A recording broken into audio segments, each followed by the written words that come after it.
This is VOCM Open Line. Call 709-273-5211 or 1-888-590-8626. The views and opinions of this program are not necessarily those of this station. The biggest conversation in Newfoundland and Labrador starts now.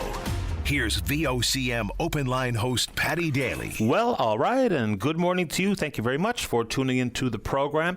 It's Thursday, October the 30th. This is Open Line. I'm your host, Paddy Daly. David Williams, he's produced the program. Let's get it going. If you're in the St. John's metro region, the number to dial to get in the queue and on the air is 709-273-5211. Elsewhere, a toll-free long distance, 1-888-590-VOCM, which is 8626. So, boy, oh boy. How about those Blue Jays? I mean, where do you even start with this stuff? So the team that had no chance against the lauded Los Angeles Dodgers are up 3-2 after a 6-1 victory last night, heading back to Toronto for Game 6. I mean, it's just truly remarkable stuff. It is not an exaggeration to say last night was a historic performance, especially when you look at 22-year-old rookie Trey Savage. 7 incredible innings, gave up 3 hits, no walks, struck out 12. Records. I mean, historic stuff. I mean, inside the world of 3 hits, gave up a solo home run to Kiki Hernandez. That's the only outfield hit. The other 2 hits were infield hits. It was truly remarkable. Now, the Dodgers certainly helped the Jays out. They played a pretty sloppy brand of baseball, booting the ball around, wild pitches, pass balls. But here we go, back to Toronto. And here's another good one. So the records for 6+ home runs in the World Series, fewer strikeouts than home runs. Here's the comprehensive list of hitters who have done it in a single postseason. Or it's the postseason numbers. 2025, Vladimir Guerrero Jr., 8 home runs and only struck out 5 times through 16 games. Barry Bonds in 2002, 8 home runs, 6K in 17 games. That's the list. Remarkable stuff. And who was in attendance last night that saw one of his records broken? The legend Sandy Koufax. And it was on this date in 1963 Koufax won the National League MVP award. So anyway, people talk about bandwagoners. Like if you go to the grocery store or go to the mall or what have you, lots of Jays gear being worn, hats and jerseys and jackets and the like. Bandwagoners usually offered as an insult. Hey man, lots of room on the bandwagon. I think people are enjoying this. And look, there's lots of stuff on the go that is less than pleasant, emotional and traumatic, dire, down in the dump stuff. There's lots of that. But sometimes a little bit of positivity as a release or release valve. Welcome in this corner. I don't know about you. Not everyone's watching baseball. Of course they're not. And of course the toughest game to win is the final game, to get that 4th game. So they haven't won anything yet. We'll see what the next couple of days bring. Okay, so I'm away tomorrow, and tomorrow's Halloween, so happy Halloween. One thing we all know, if you go to the shop to buy some treats to give out to the kiddies who come to the door with the trick-or-treat play, stuff's expensive. Man, oh man, especially if you buy some of those mini chocolate bars, what have you. Comparing price year over year, boy, oh boy. And tomorrow, unfortunately, doesn't look like very nice weather for the trick-or-treaters, so that's a drag. And with some pretty nasty weather coming, probably a good idea to clear around the storm drains in front of your home, around your property, and our gutters. I cleaned out the gutters last week. What a hateful task that is. But it might be a decent idea before it gets too brutal out there. Okay, into more important stuff. So, Tony Wakeham sworn in yesterday as the province's 16th Premier. Mr. Wakeham Premier Wakeham will be joining us this morning pretty soon, I think. So let's dig into just a couple of things. Let's start with Cabinet. People look around at the optics of how many people are going to be in Cabinet. Under the Hogan Liberals, they ended off with 17 people in Cabinet. Yesterday, we see that the PC Cabinet will be 14. So it's reduced in number. A lot of people really applaud that stuff, but let's think about it in terms of what it means realistically. So some of the portfolios are really quite heavy. A lot of work for one minister responsible. We know, of course, between deputy ministers and assistant deputy ministers and all the staff, senior bureaucracy holds a lot of the decision-making, a lot of the information, a lot of the historical context, but some of the ministers are responsible for a lot. What it means for savings in dollars and cents? $100,000 a year. Not insignificant, but when we're talking about a budget that's going to be in and around $11 billion, so $400,000 in savings over 4 years, how do we weigh that balance between the savings, fiscally speaking, and the workload and the responsibility by all of these cabinet ministers? And we'll get into the individuals that have been named, if you're so inclined, about the types of portfolios, the people responsible for some of the heaviest lifting inside the government, and we'll speak with Mr. Wakeham about it.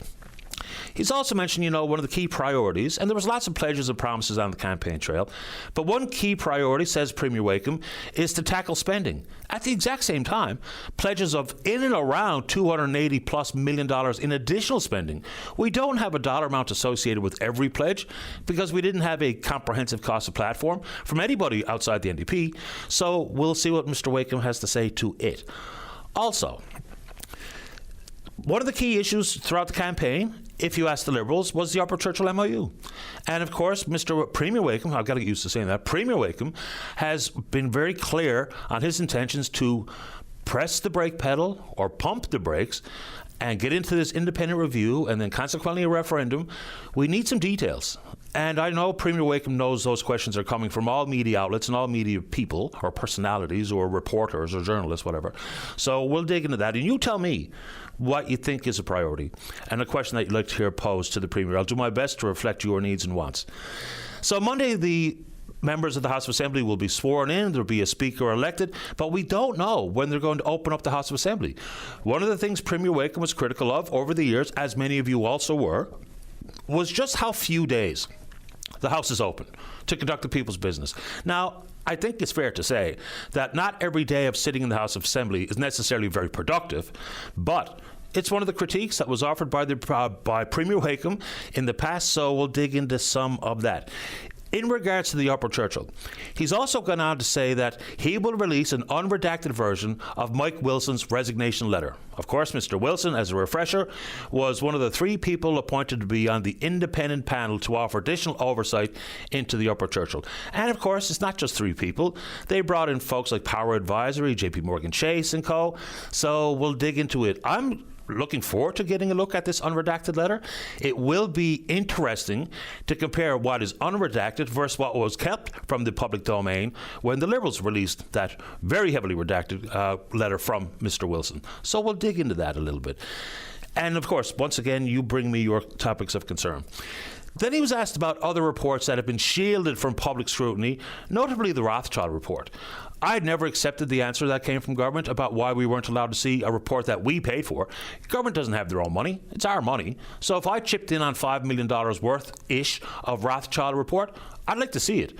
So Mr. Wakeham said Premier Wakeham said he'd release whatever he could.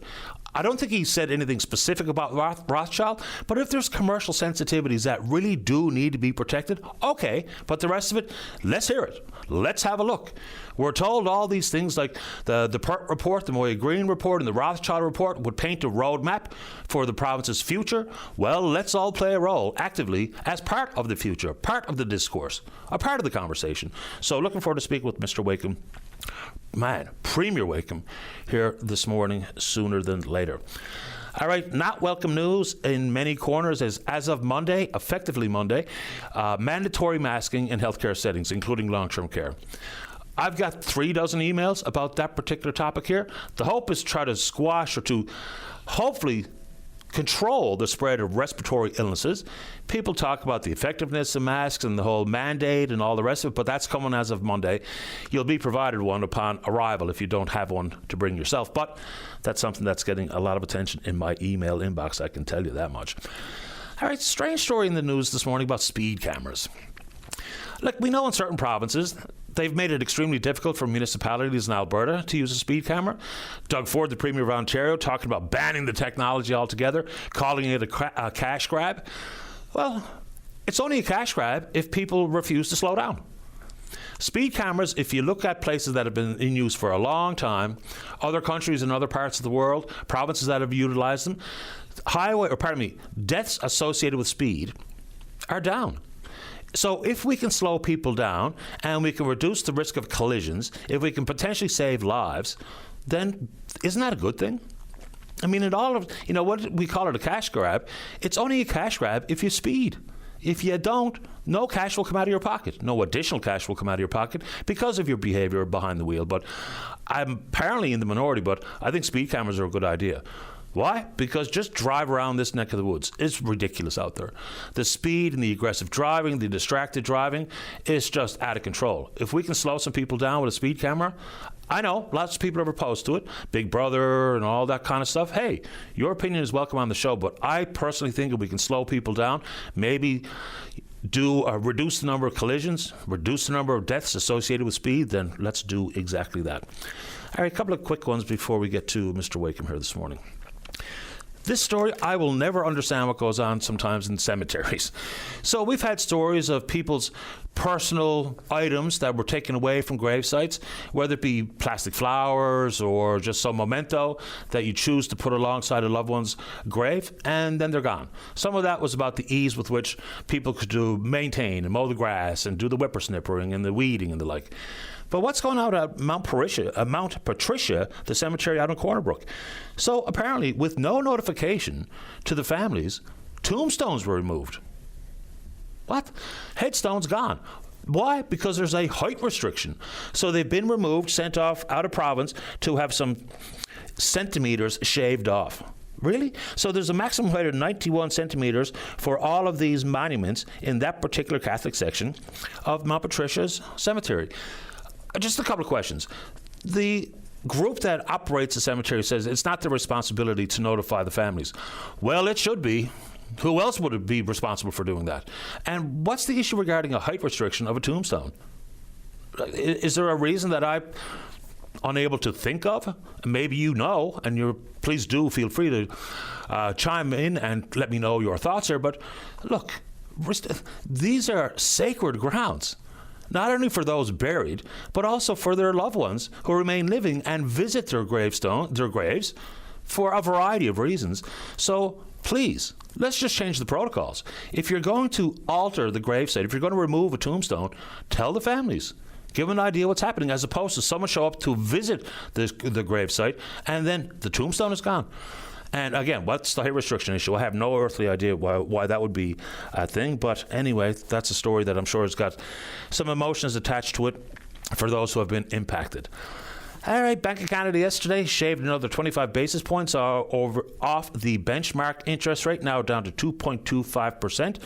So that's 25 basis points, and through the course of the year, that's 100 basis points. Look, we have domestic issues that have been grown of policy from the federal government. Of course, no doubt about it. But Mr. Macklem goes on to talk about productivity and growth and chaos. I don't know why we're rejecting the concept of the tariffs that have really created a problem. And it's not just about the jobs that have been lost in very skill-oriented sectors. It's also the confusion and the unpredictability and the chaos. It has a lot to do with, one, investment, and two, productivity. So there's a variety of very specific sectors that have been hit harder than others. But if you have a variable rate mortgage or a variable line of credit, then that's good news yesterday, that particular rate cut. We talked yesterday about the delinquency rate for people 18 years of age to 36 is 20% increase year over year. A lot of that is credit card. And so that doesn't get impacted by a rate cut, but welcomed in certain corners. All right, two very quick ones because I want to get to the Premier. Look, it's not our province, but I think it's an interesting conversation about the relationship between organised labour, provincial governments and the federal government. So when the Alberta teachers were legislated back to work, some 51,000 of them, and also the implication of the notwithstanding clause, so no court challenge available over the course of the 4-year contract, which doesn't keep up with inflation.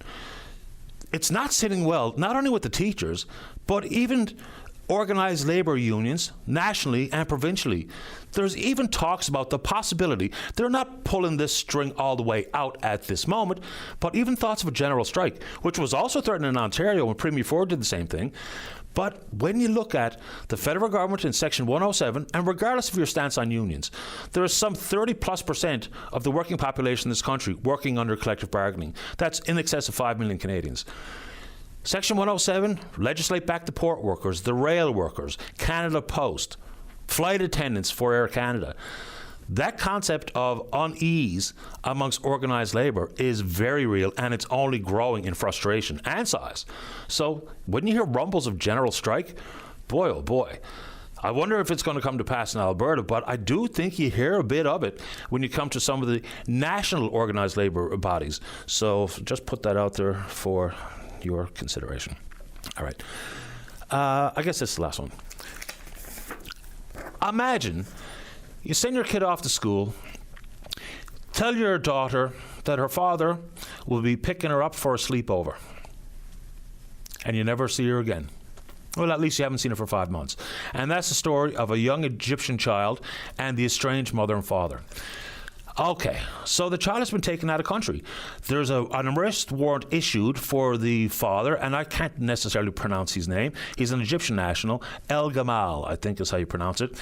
So the charge is a parental abduction and contravention of a custody or parenting order. Sad enough in every circumstance, but when those types of orders have been put forward by a court, and regardless of your nationality, is there not an opportunity to flag passports so that this becomes impossible? If your passport is flagged and you go to an airport to try to board an international flight, and it comes up that that person, the mother or the father, the grandmother, grandfather, the brother or the sister, has been ordered by the courts to not be allowed to remove a child from the province, then how does this happen? So this is a story bigger than the Egyptian family that's living through this. This is a story about, pragmatic steps to ensure things like this do not happen. Yes, it's going to be maybe easier to get on a ferry, or if you're on the mainland, to drive over provincial borders. But to get out of this province for another country, international travel requires a passport. And so can we not do better to protect these families? Because this is a horrendous story. I mean, it really, truly is. All right, we're on Twitter. We're VOCM Open Line. Follow us there. Email address is openline@vosim.com. When we come back, Premier Wakeham is going to join us, and then, of course, tons of time for you. Don't go away. Welcome back. We're now told that Premier Wakeham will be joining us at 9:30. Is that what you told me, Dave? 9:30. So let's begin this morning on line number 1. Good morning, Natasha. You're on the air. Hi, good morning, Patty. Just want to discuss cell phone rates and the cost of living. Saturday evening, I was over at my mother's house. My mother is 79. She'll be 80 in December. And she just made a comment. She said, Natasha, she said, my cell phone bill is so high. And I said, Mom, I said, how high is your bill? She said, well, last month's bill was $230. And I said, what? And she said, yes. Now, Mom has, she has her own cell phone package. And there's also a family member that's on her package as well. So there's 2 cell phone bills on her plan. So I said to her, I said, that's crazy. I have 2 cell phone 2 phones on my plan, and I pay $120 a month. I have unlimited data, unlimited text call, all of the bells and whistles. So I just said, Mom, I said, bring up your bill. Let me have a look at it. So she clicked on it. I had a look. Her bill, she's paying $90 a month for her plan, and paying $50 a month for the second plan. Her plan has very little data. The second plan has none. So this is why her bill is over $200, because the second line has been using data. So I said, this is not good enough. You're paying a ridiculous amount. We're going to call Bell right now, and we're going to try to get this straightened out. So I got on the phone with Bell. And, the hoops that you had to jump through. They put me through to the loyalty department, because at this point I'm so upset that I just want to cancel her service. So I'm speaking with the loyalty department, and I'm explaining to them, my mom's a senior. She can't afford to pay this cell phone bill. This is absolutely crazy, because last month's bill was over $200, and the one prior to that was over $200. So within 3 months, her bill, she's paying roughly about $700 in cell phone bills. So I get on the phone with the loyalty department, and I'm telling them, I'm comparing her rates to mine. And the agent that I'm speaking with, I'm having a difficulty understanding them, so, it's a bit of a challenge. But he's saying, he said, I can offer a second line for $40.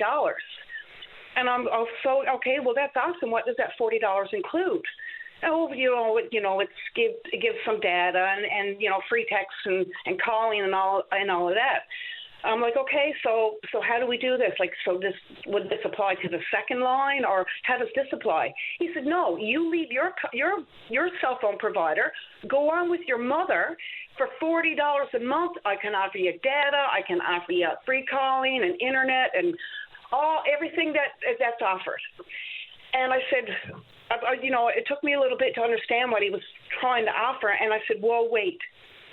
I said, you're telling me that I'm paying too much with my cell phone company, and that I should leave them and go on my mother's line and pay $40 and be on her package? And he said, yes.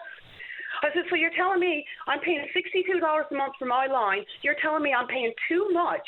My mother is paying $90 for hers. She has no data and, no bells and whistles. Her phone is an iPhone 8. So she don't even have a modern phone. And, it's quite upsetting. I said to him, how dare you? Like, I'm calling to discuss my mother's expensive cell phone, and you're trying to sell me to get on her package for an additional $40 a month because I'm currently paying too much. So don't you think my mother isn't paying too much?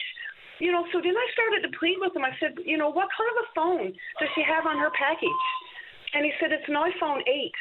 And I said, now, you've got to know that that's absolutely ridiculous. I said, now, come on. I said, that phone is almost obsolete. I said, so it sounds to me like she got on with a package. She bought her iPhone 8, I don't know how many years ago. You get a package, you pay your phone out through your company.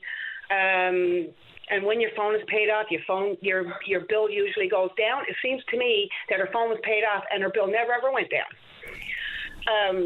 So my issue with the second line with no data, for a senior to be billed like $230 a month for a cell phone, I really feel like there should be someone, some sort of a watchdog, because I'm sure that she's not the only senior that's in this boat. Probably not. It's sort of a strange, tangly old story here. When you get customer service on the line, sometimes it's kind of hit or miss, right? Sometimes you get someone who's really easy to speak with, very understanding, he digs right into solutions and offers, as opposed to some of the experiences you had. That's where I just say, what, enough is enough. I just go ahead and cancel. It's easy to transfer my own number off to another provider if I see fit. So, customer service, for these big telecom companies, their number one goal is to keep the customers they have. Because of the ease with which we can all move between providers, that's the biggest goal inside those companies, if you ask the leadership. It's one thing to provide the offers and bring people into the fold, but keeping them is the trick in the telecom world. Yeah, and it really upsets me because she's been a customer with Bell for 15 years. Mm-hmm. She's been with them for 15 years, so you can imagine how much she's been overpaying. Yep. In those 15 years for a service that it's just she's not aware of what she's got, or what I mean. I'm not saying that she doesn't understand anything. That's not what I'm saying. It's just that she had no idea that the second line was being charged all this data. So the customer service representative or in the loyalty department, he started offering all kinds of packages. Like for $115, he could give her this, and for or $100 he could offer her that. The whole idea was to try to, because both of them own their own phones. Nobody's paying out a phone through Bell.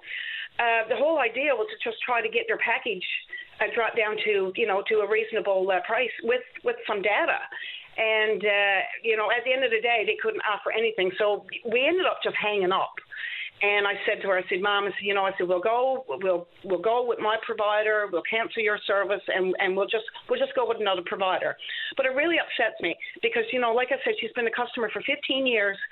And, you'll get Rogers and Bell will be going around the neighborhood, and they just want to steal you from the provider that you're already with. And they'll offer all kinds of bells and whistles for a new customer. You're getting your internet for really cheap, and you're getting a cell phone, and you're getting, we'll give you a free TV and a tablet just to switch over to be our customer. But your loyal customers that have been with you for 15 years, you're getting nothing. And your prices are going up and up and up and up and up. And the new person coming on is paying like half of what you're paying. Like, it's just so unfair. And, I give a plug to Carol because she's up in Ottawa. She's really fighting for Newfoundlanders and the cost of living and everything else. But, we're paying top dollar for cell service in Newfoundland. And I don't know about anybody else, but here in my house, I'm speaking in my bathroom because it's the only place I have cell service. So, we're paying top dollar for a service that we're not even availing of. I'm paying for, to be able to use a square reader out my driveway, and I run a small business, and I can't even do that. Yeah, look, I'm frustrated with my provider as well. And again, I can only imagine living in parts of the province where the cell phone service is either non-existent or extremely spotty. It's not great in the city either. I can tell you in no uncertain terms, there's parts of my house in the east end of St. John's where I can't get service. It's just mind-boggling. Natasha, I appreciate and understand your concern. Thanks for your call. Say hello to your mom for me. I will. Thanks, Patty. You're welcome. Bye-bye. Bye. All right. I don't know if the Premier's in the queue here quite yet, so we'll try to get to the break on time so we can max out our time with the Premier. But again, at the corner of my eye, which I'm apt to do here, is people saying, why are you only focusing on the Vladdies and the Savages? Well, I mean, I can talk about the Blue Jays for the entire show if you like. But here's another couple of numbers. Vladdy, Ernie, off the charts. Kirk's got 15 hits, 13 RBIs. I mean, it's wild. Barger is hitting 327.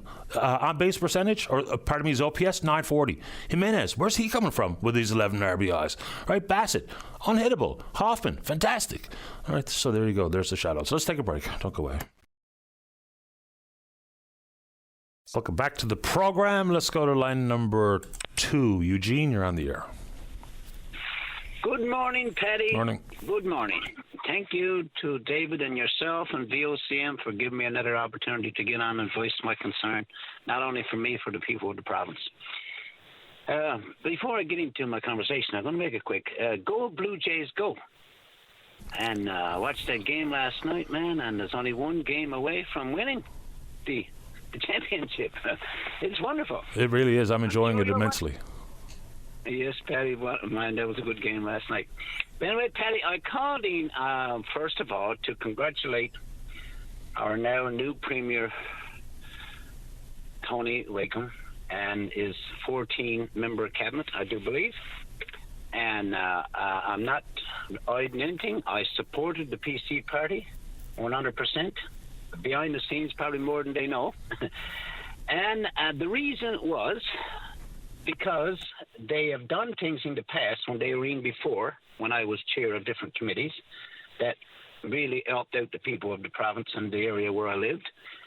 And now they have promised to do what I've been fighting for, and and the people that I talk to on my days running around knows that I've been fighting to try to get air ambulance based in Gander with medical personnel, and I follows the flights every day. And that's still not happening, Patty. That's still not happening. Mediviv took it over, and they got 4 on the Avalon, and 1 in St. John's, and 1 in Goose Bay. They just don't cut it. And I want to remind our new Premier, and his staff and his members that this is not good enough. And rural Newfoundland put the PC party where they are today, and as you know that. So this was a big concern for rural Newfoundland, to have the air ambulance spaced closer with medical personnel and not have to do what they're doing and wasting money besides the time, and people are waiting for an ambulance and sometimes have died. They need air ambulance spaced closer to the patient. So that should be happening ASAP as promised, and that was one of the reasons why I supported the party. He did promise it publicly. The other thing was to have more done to protect our people on our highways. This has been the worst, one of the worst anyway, since I got involved in 2002, my Moose vehicle accident, than ever. Moose accidents this fall has been terrible. We had 680 last year, and this year I'm living in Lewisport now, and the surrounding area. I mean, I can't even have a coffee unless 1 of the 4 people sitting with me have had a moose accident. So it's got pretty gross, and a lot of it can be prevented. I know you said before, and I agree with you 100%, speed is a problem. Yes, because I'm doing 100 or 110, and they pass me like I'm stopped, and that is a problem. But we can do like New Brunswick is doing. I've been there on meetings. They got the Moose vehicle accidents brought down 95%. What they're doing, Patty, what they're doing is they're grubbing off the ditches. They're seeding the ditches. Then we got no brush. Now back every 3 years cutting brush. That's not necessary. They can do the job right and save money in the long term. Plus, we're absolutely necessary, and they all know, right? The police knows, the wildlife knows, they all knows where the most vehicle accidents are. So start fencing. Now, we got some fencing last year. That's the first inch since 2012. Which really turned me stomach and turned the people's stomach, because more should have been done. And that's one of the reasons why the Liberals lost. I mean, if they're not doing what they should be doing to help the province and rural Newfoundland, then they're going to lose. They're going to lose, and they just lost. So now, Minister Payton, you're in there, and I know him quite well, I know Barry. I think myself he's going to do what's necessary. I hope he's going to put air ambulance in Gander with medical personnel. I hope he's going to continue with the fencing now that they started last year. And I hope, and this is very important, grow up off the ditches, seed it. Brush is gone forever, not back every 3 years cutting the brush like they've been doing. So I'm just hoping that this new government is going to listen to us and to the people and save people's lives, both the air ambulance and both the fencing and what's necessary to protect the people on the highway. Understood, Eugene. I appreciate your time this morning.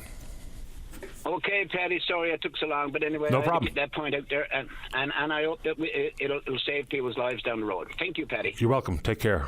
Bye-bye. God bless. Bye-bye. Bye. One more before we get into the break here. Line number 8. Joseph, you're on the air. Joseph? Hello. Paddy? Yep. Thanks for taking my call. No problem. I just wanted to talk about the election, because I was as surprised as a lot of people that the PCs won, especially with a majority. But a few weeks ago, I saw Fred Hutton on, and he said he was going to talk to the rest of his constituents about why they lost, to figure out why they lost. Well, Fred Hutton don't have to look any further than himself, because when former Premier Fury was in and Fred Hutton was in charge, was minister, they started giving away Crown land. They started off on the West Coast, gave a pile of Crown land to Fury's farmer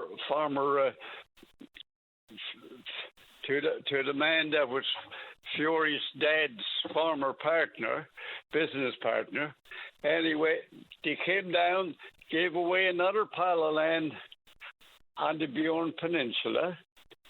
Then Fred Hutton tried to explain about the land that was supposed to be donated for the hospital on Kinmount Road, and he didn't tell the people the truth.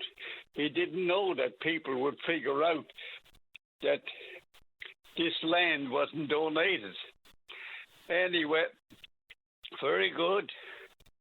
He sold a pile of Crown land to the liberal faithfuls.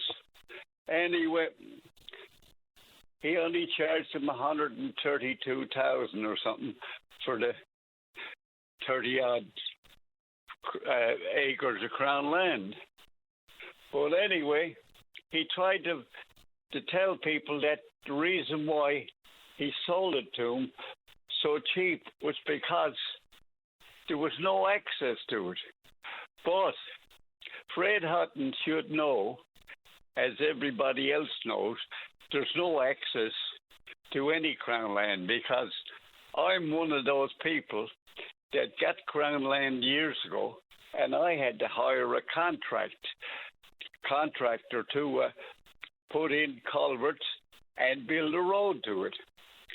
So there's no one to blame, only himself and former Premier Fury. For the people in Newfoundland, are not stupid. They knows what's happening. Everything they done smelled corruption. And yet Fred Hutton got re-elected in Conception Bay, East Bell Island.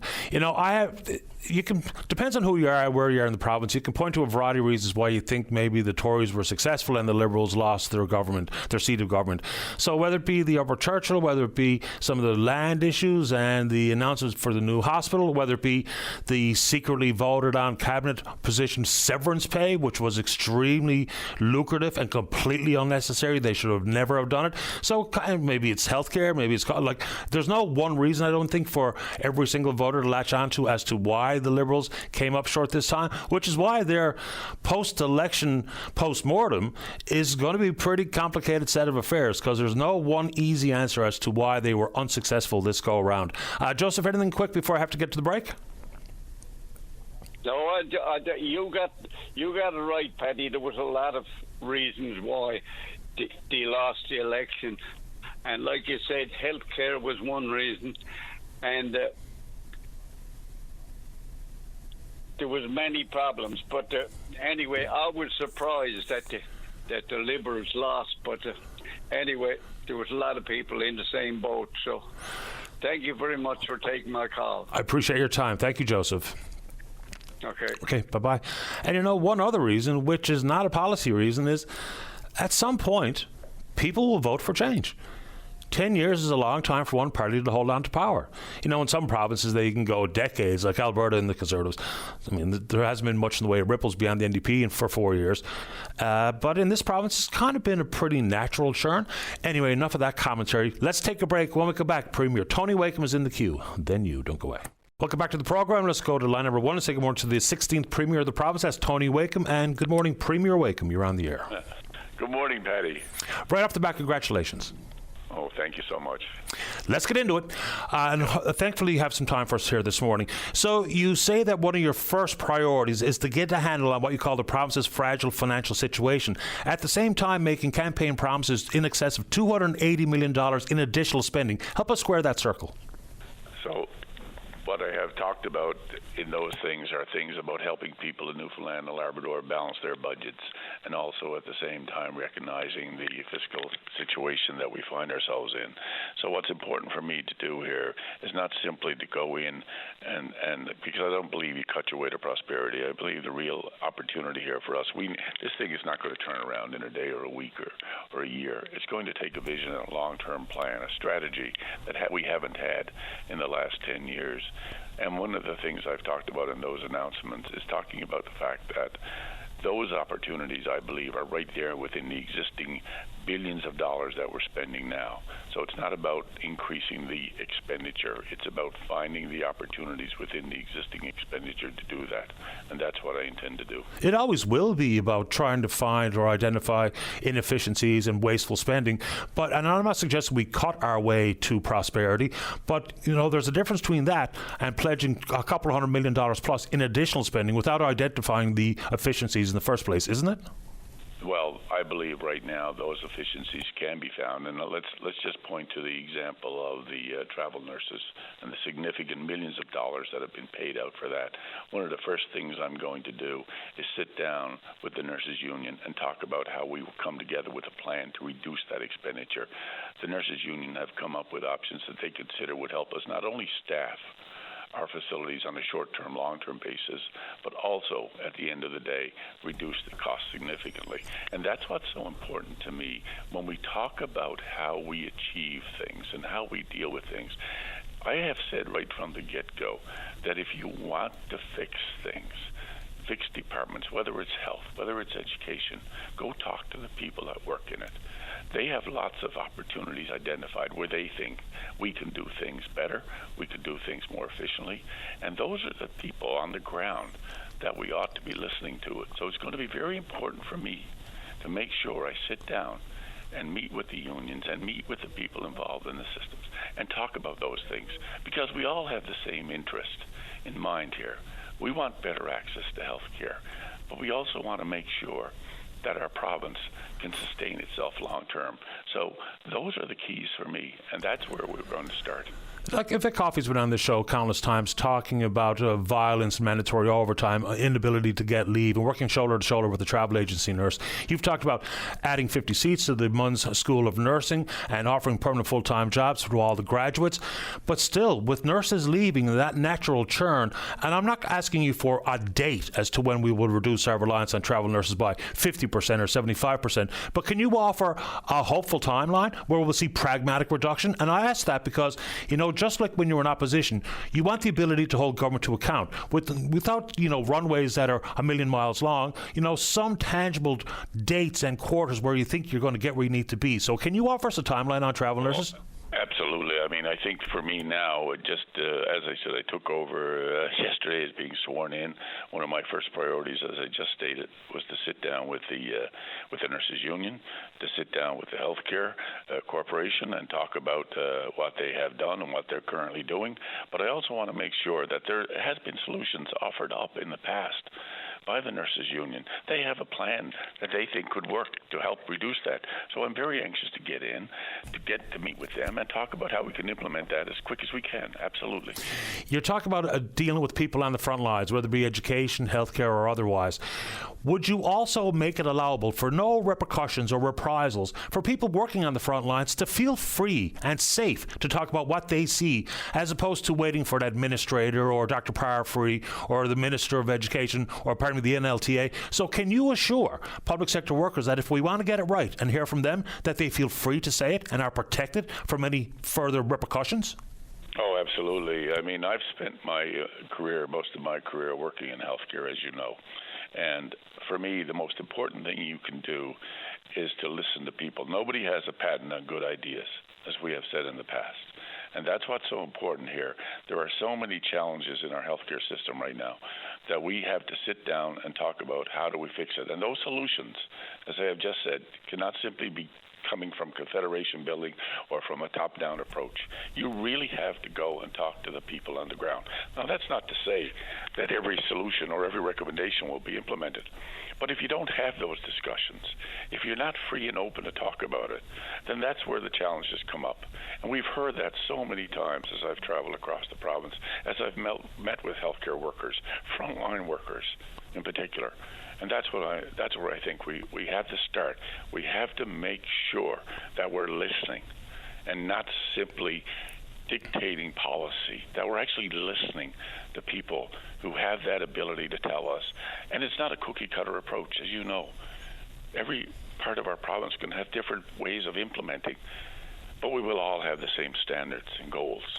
But let's not be caught up in just a one-size-fits-all. This is day 2 of being the Premier, and I understand the transition issue, and we'll get into some transition issues as well. But the Liberals made the Upper Churchill MOU a key to their campaign. You had a very different perspective on it. But from where I sit, some of it was a little bit vague. So an independent review. So what do we mean here? What are we going to be reviewing? Because if we're going to ask someone, did we get the best deal? I don't know if we're going to get anything other than an opinion. Versus help us identify risk and where the money's going to be borrowed and the associated power that Hydro-Quebec is, replacement cost kind of stuff. So are we going to continue negotiating while you enter into an independent review, or is it full pause, or you're going to renegotiate yourself and send it for a review? Can you help us understand what you actually mean here? So what I've done in calling for the independent review, as was outlined, there was a committee put in place, as you know, to do a review as things were ongoing. But that committee, as Michael Wilson clearly alluded to, was handcuffed. And so he resigned. He outlined the reasons for his resignation. I spoke with Mr. Wilson yesterday, and I have told him that I would be releasing his letter publicly, no redactions, and I intend to do that this afternoon. And looking at that letter, that will be self-explanatory as to why I think there needs to be an independent review and another analysis done on what we're getting ourselves into. We're talking about a 50-year-plus commitment here that is going to have significant impact on the people of Newfoundland and Labrador for generations to come, and we have to get it right.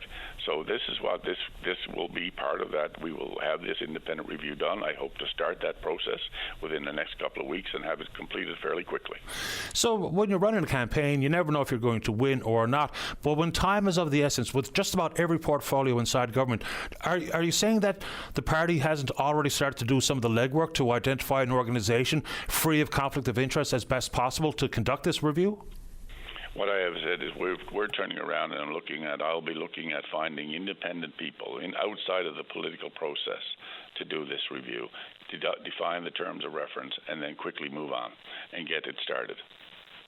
So are you talking about individuals, or just pick someone like Goldman Sachs or something? So are you looking for just specific individuals or a company? I am thinking what we're going to do is look for individuals to lead it, and then they will have the resources that they need to make sure they can do their job. Will there be an opportunity for second thought, given the report, whatever the independent review looks like in the terms of reference? Will you still commit to, or opportunity to review whether or not a binding referendum is going to be part of this equation? Because if people just don't like the Liberals, or people just don't like Quebec, that might be an automatic no vote. So are you sticking with the binding referendum, or going to reconsider that after the report is in hand? Well, the first thing I've said is we have to do the independent review and allow them to present and see what's in there. I'm not going to prejudge anything. I think what's important for me is to have an independent review and make sure that it is independent and get the best advice we can. Are you willing to walk away from this deal in full? Because in Quebec, we can only control what we control, but I think the writing's on the wall for Premier Legault and his coalition d'Avenir. They're going to lose. They might even get shut out. And the Bloc Québécois say they're not interested in this at all. So are you willing to walk away in full? Patty, I'm interested in working out a deal with Quebec, but what I'm interested in doing, I'll work with anyone to get a deal, but it's got to be in the best interest of Newfoundland and Labrador. That's always been my position here. It's not about walking away. It's about getting at the table and making sure that if their partner of Quebec would like to work with us and join us in making a deal, then we'll work with Quebec. But we'll keep all our options open, but it will always be with the principal point is that it has to be for the benefit of Newfoundlanders and Labradorians, and we've got to get it right. So obviously you've read the unredacted version of Michael Wilson's resignation letter. Have you run it up and down the legal flagpole for, commercial sensitivities, or things that really do have to be redacted, or are we going to see a complete, not one black mark on this letter as you release it? Not one black mark. I have said that from the beginning. I've read the letter, and as I said, it reaffirms my decision why we need an independent review done, and I will leave it up to the public when they read the letter to form their own opinion. Have you read the Rothschild report? No, I haven't seen the Rothschild report. I'm still working on that one, but it is my intent to release the Rothschild report as well. I mean, of course, commissioned by the Liberals, whether it be the Moya Green team, the Pert report, or the Rothschild report, we talk about these long-term visions. So things like divesting our equity stakes offshore, selling off the NLC, bull arm has been dealt with, motor vehicle, and creeping privatization, those types of things. Are you going to follow some of these roadmaps? Particularly, I've heard you say that divesting oil equity stakes means we're not interested in oil, as opposed to just what it might be valued at, considering the whopping deficit and the whopping debt. So do you plan on divesting some of these government interests? Patty, I have made no decisions on those issues right now, but what I will confirm for people is that if any reports are commissioned by government, they will be made public so people can have the full report and understand what's in it. At the end of the day, these are all assets. These are all important to the people of Newfoundland and Labrador, and I don't think government should be hiding behind something. I think for me, the whole idea of our offshore oil is to make sure we continue to be in the offshore oil business. That's what's critical for me, is how do we intend to make sure that we continue. As long as the world has a demand for oil, then I want Newfoundland and Labrador to be a source of that oil production, and I will work with anybody to make that happen. Well, digging on that a little further, I think you do indeed have time for me to put you on hold for the news. We'll come back and pick this up. Is that okay, Premier? Absolutely. Let's do exactly that. Okay, Premier Wakeham's on hold. Let's take a break for the news. Welcome back to the show. Let's rejoin Premier Wakeham on line one. Premier, you're back on the air. Okay. Thank you, Betty. Trying to further the oil industry. There's going to be two schools of thought. You made a comment about no direct link between fossil fuels necessarily or our offshore and things like the wildfire season, what have you. But trying to bolster the industry. Exploration has been incentivized. They've changed the security deposit issue regarding land sales. So what specifically would drive or bolster the oil and gas industry? I think one of the things that has been talked about by a lot of people is this emissions cap that the federal government has on currently. not so much with the new production, but with the extension of the existing wells and stuff. I think that emission cap is a hindrance to our offshore oil industry that needs to be removed. The other thing, of course, is to sit down. We have Beta Nord off our coast, and it's interesting that some people refer to it as the last well. I hope that's not the case. I think we need to make sure that we're open for business as a province and as a country. We need to signal that to the world, that as long as the world has a demand for oil, we have a great product here in off the coast of Newfoundland and Labrador that we should be promoting, and that's what I intend to do. So the emissions cap, of course, federal authority. So what provincial authority or policies or approach would you take? Well, that's the challenge, that because it is a federal regulation, I think it's for all hands on deck approach on that one, including our federal MPs, and every party in Newfoundland and Labrador should be behind that. Let's talk about cabinet. So, people do look at the numbers of cabinet ministers, and the Liberals left power with 17. Your cabinet is 14. It translates to about $100,000 saving per year. So $400,000 over 4 years, not insignificant. But what it means also is some of these some of these ministerial portfolios are pretty hefty. Let's start with health. It's not a standalone portfolio any longer. So Leila Evans is also going to be responsible for the NL Health Service as an operation, Labrador Affairs, Indigenous Relations, Reconciliation. How does health not become a standalone portfolio given the issues regarding the healthcare system today? I think Leila Evans is quite capable of running the portfolios that I have given to her, and Leila Evans will not be alone when it comes to her portfolios, in particular health. I myself, as you know, have a strong background in health, or have been there most of my career, and I intend to be fully engaged in our health file. We've made a commitment to the people of Newfoundland and Labrador that we're going to improve access to health care, and I intend to make sure that it's a top priority and be heavily involved in that. Inside the world of healthcare also includes home care. Do you plan on making any changes here? Because now if you work for an agency versus work for the province, there's a disparity in pay. Are you going to level the playing field for all home care workers?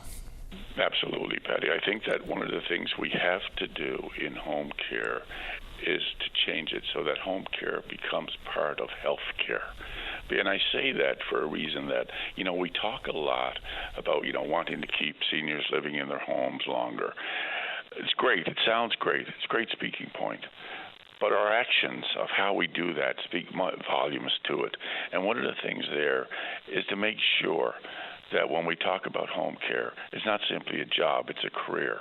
Now, I recognize that there are different levels of home care, so this all has to be part of the solution. But again, it comes down to making sure that we follow through on that, because statistics have shown if we can keep people in their home longer and do it in a safe manner, then we will actually help our long-term vision of what our healthcare system is and costs. So I am committed to making sure we make changes there, because I truly believe that it cannot simply be a statement.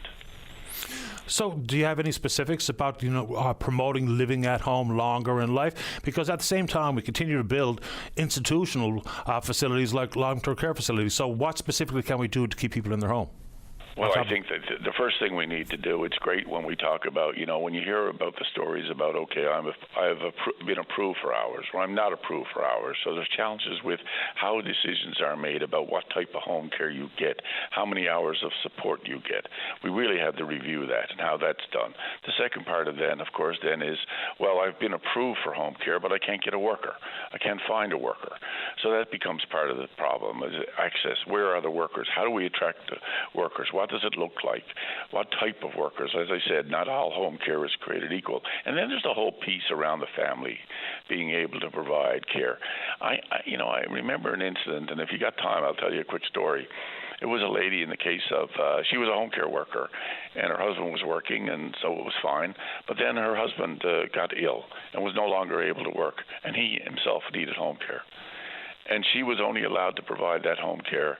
During the COVID period, they allowed her to provide home care for her husband. But once COVID ended, they turned around and said, no, you can't do that anymore. So all of a sudden, she's got to leave her home to provide home care for someone else, and her husband has to have home care provided to him by someone else. But they couldn't find a worker for him. So then they only offered her 3 hours of home care a day for herself. She can't support her family on 3 hours of home care. Instead of, she could work somewhere else outside the home and get 7 hours of pay. Their solution was to actually have someone drive from St. John's to go to their home outside, work for 3 hours, and drive back. So they were paying someone 4 hours of travel time to provide 3 hours of care. These are the stories that are out there, Patty, and if I sound a little bit upset, I am. Because this is the type of stuff that we have to stop. We have to get rid of this type of interference and type of decision-making. We have to realize that people are in their homes, that they're looking for us to provide solutions, and sometimes the solution will be that person in their own home. Can you commit to implementing the recommendations from the Auditor General for long-term care and personal care homes, some of which are scathing? A person is dead because of the inappropriate administration of medicine, verbal, sexual abuse, feces on the walls, maybe inappropriately trained staff. So can you commit to implementing all of those recommendations? Because it's one thing for government to say they understand them, but quite another if they act on them. I agree with you 100%. They need to be implemented, and we will be looking at how and when we do that, how quickly we can do that. I think that's in the best interest of the home cares themselves, of the personal care homes themselves. They want this. We need an accreditation standard for all of these homes, personal care homes. So let's not be, and we need to make sure that we do these type of inspections are done regularly. But I think personal care home operators would welcome that. They would welcome that, to make sure that we have those standards in place, and certainly the families and the people that are staying in those homes deserve it. I have no intention in besmirching any individual member of Cabinet. I've spoken to just about every single one of them on this program, and hopefully in a respectful fashion. A couple of very specific questions. Minister of Finance, President Treasury Board is going to be a key position for all the obvious reasons. You've selected Craig Pardy to represent that ministerial portfolio. Can you give us some understanding of his background in that arena that makes him best suited for that job? Craig Pardy has not only been an educator, he's a businessman as well in the past. And one of the things that you look at when you're looking at your cabinet is in terms of ability of your cabinet to be able to deliver the work. Nobody works harder than Craig Pardy, and I can say that in all honesty. I have worked with Craig now since 2019 in the opposition office. Nobody is better prepared when it comes to analyzing files, in digging into issues, in getting to the bottom of things. And I have full confidence in Craig Pardy and his ability to do that. Public infrastructure is one thing, but the finance minister will also play an active role in how we build. And that would be including private-public partnerships, the P3 model. The Liberals really leaned in on it. Hospitals, long-term care facilities, the new penitentiary. Are you going to continue down the road of P3s? Because historically speaking, it's short-term relief. Long-term is very seldom does it work out in the best interest of the taxpaying public. I think there are a lot of issues with P3 contracts, Patty, and I think we ought to be looking at them as a last resort, not the first resort. So is that yes or no with P3s? The thing is, as I said, it will depend on project-by-project basis, but it's not my preference. My preference is not to enter into P3s because P3 contracts, as you have alluded to, are fine in one sense starting off, but long-term, there's been lots of evidence to suggest that there's been challenges. Mr. Paddock, Lynn Paddock, has given some of his responsibility as immigration. You don't need me to tell you when he made comments about, German immigrants and their love of the outdoors, and very specifically mentioned the countries of India and Pakistan. It drew a lot of attention, and yet he's given the responsibility for immigration. How do you square that circle?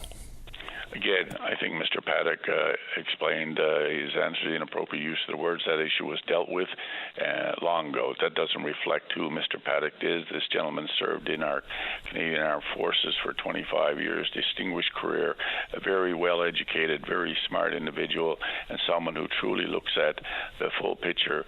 And as I have said in the past, when it comes to immigration, what's important to me, I said all of us are immigrants, unless you're of an indigenous heritage.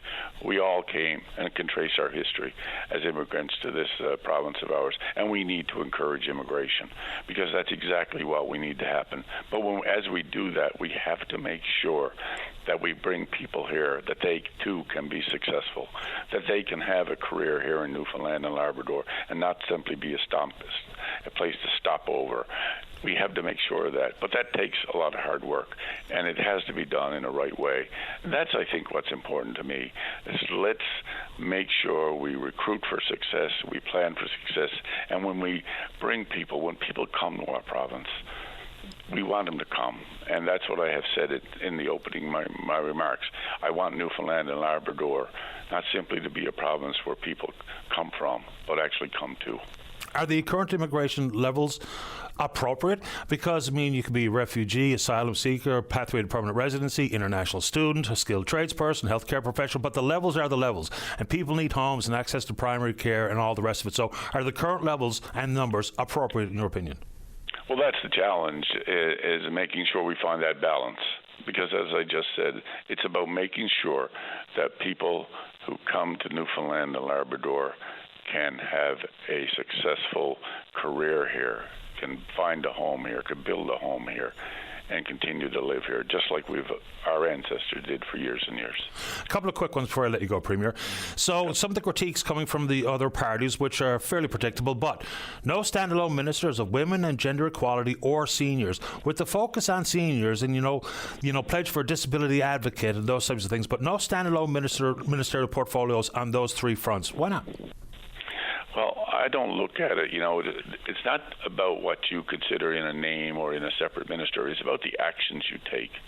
And, it's great for someone to be critical, the former government to be critical of us, that the Minister of Seniors is now under finance, which I think is going to be a great fit at the end of the day with Minister Party there. But let's look at what happened. They created a separate department of seniors, and at the same time refused to vote on a 20% increase in the seniors benefit, something that we intend to implement in our next budget. So it's not about the name. It's about what actions you actually take. And I am confident that the ministers that I have put in charge of these departments will ensure that we actually deliver. Sometimes it is about the name, including Progressive Conservative. There's some worries in some corners about Progressives continuing to be part of your party into the future, and a lot of that surrounds Steve Outhouse.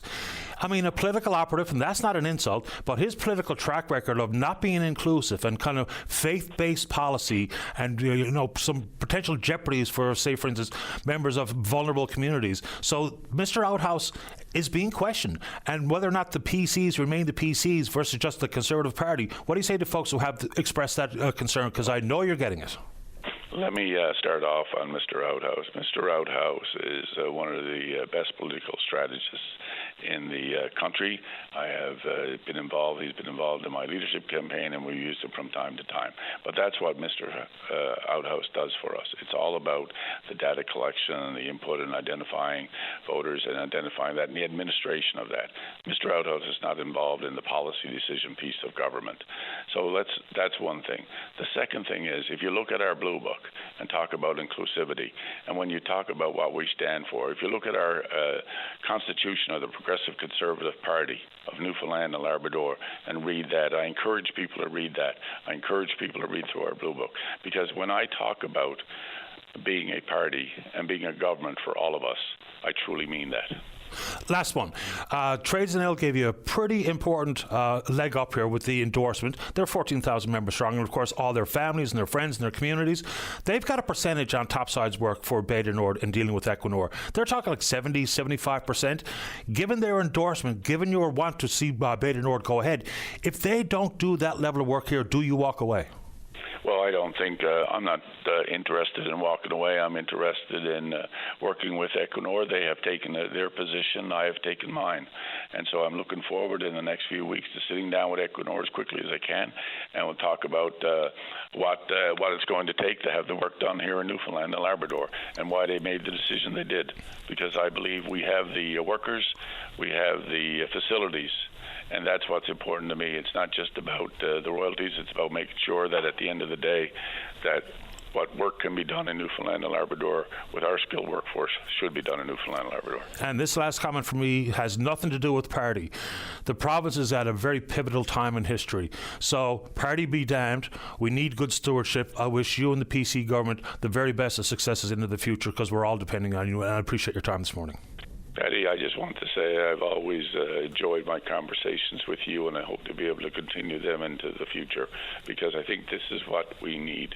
We need to be open and accountable to the people of Newfoundland and Labrador, and I will always welcome the opportunity to come on to your show and have a discussion. And we welcome you back. Thank you for your time this morning. Thank you, Patty. You're welcome. Bye-bye. Tony Wickham is the member for Stephenville Port and the 16th Premier of Newfoundland and Labrador. Let's take a break. Don't go away. Welcome back to the show. Let's go. Line number 2. Edward, you're on the air. Hey, Bill. How are you this morning? I'm doing fine, thanks. How about you? One of these days, guys. One of these days. Okay. Halloween's not too far out. A few people have been talking about the speeds and that, people driving too fast and all this, right? I mean, yeah, the person behind the wheel is responsible enough, or supposed to be responsible enough, to actually drive the vehicle correctly without causing anybody any harm, discomfort, or possible accidents or anything like this. But here's a question which I've been bugging me for a while, and it's always kind of wondering. So, if you remember many, many years ago, now, if you do, maybe you don't, I don't know, I do though.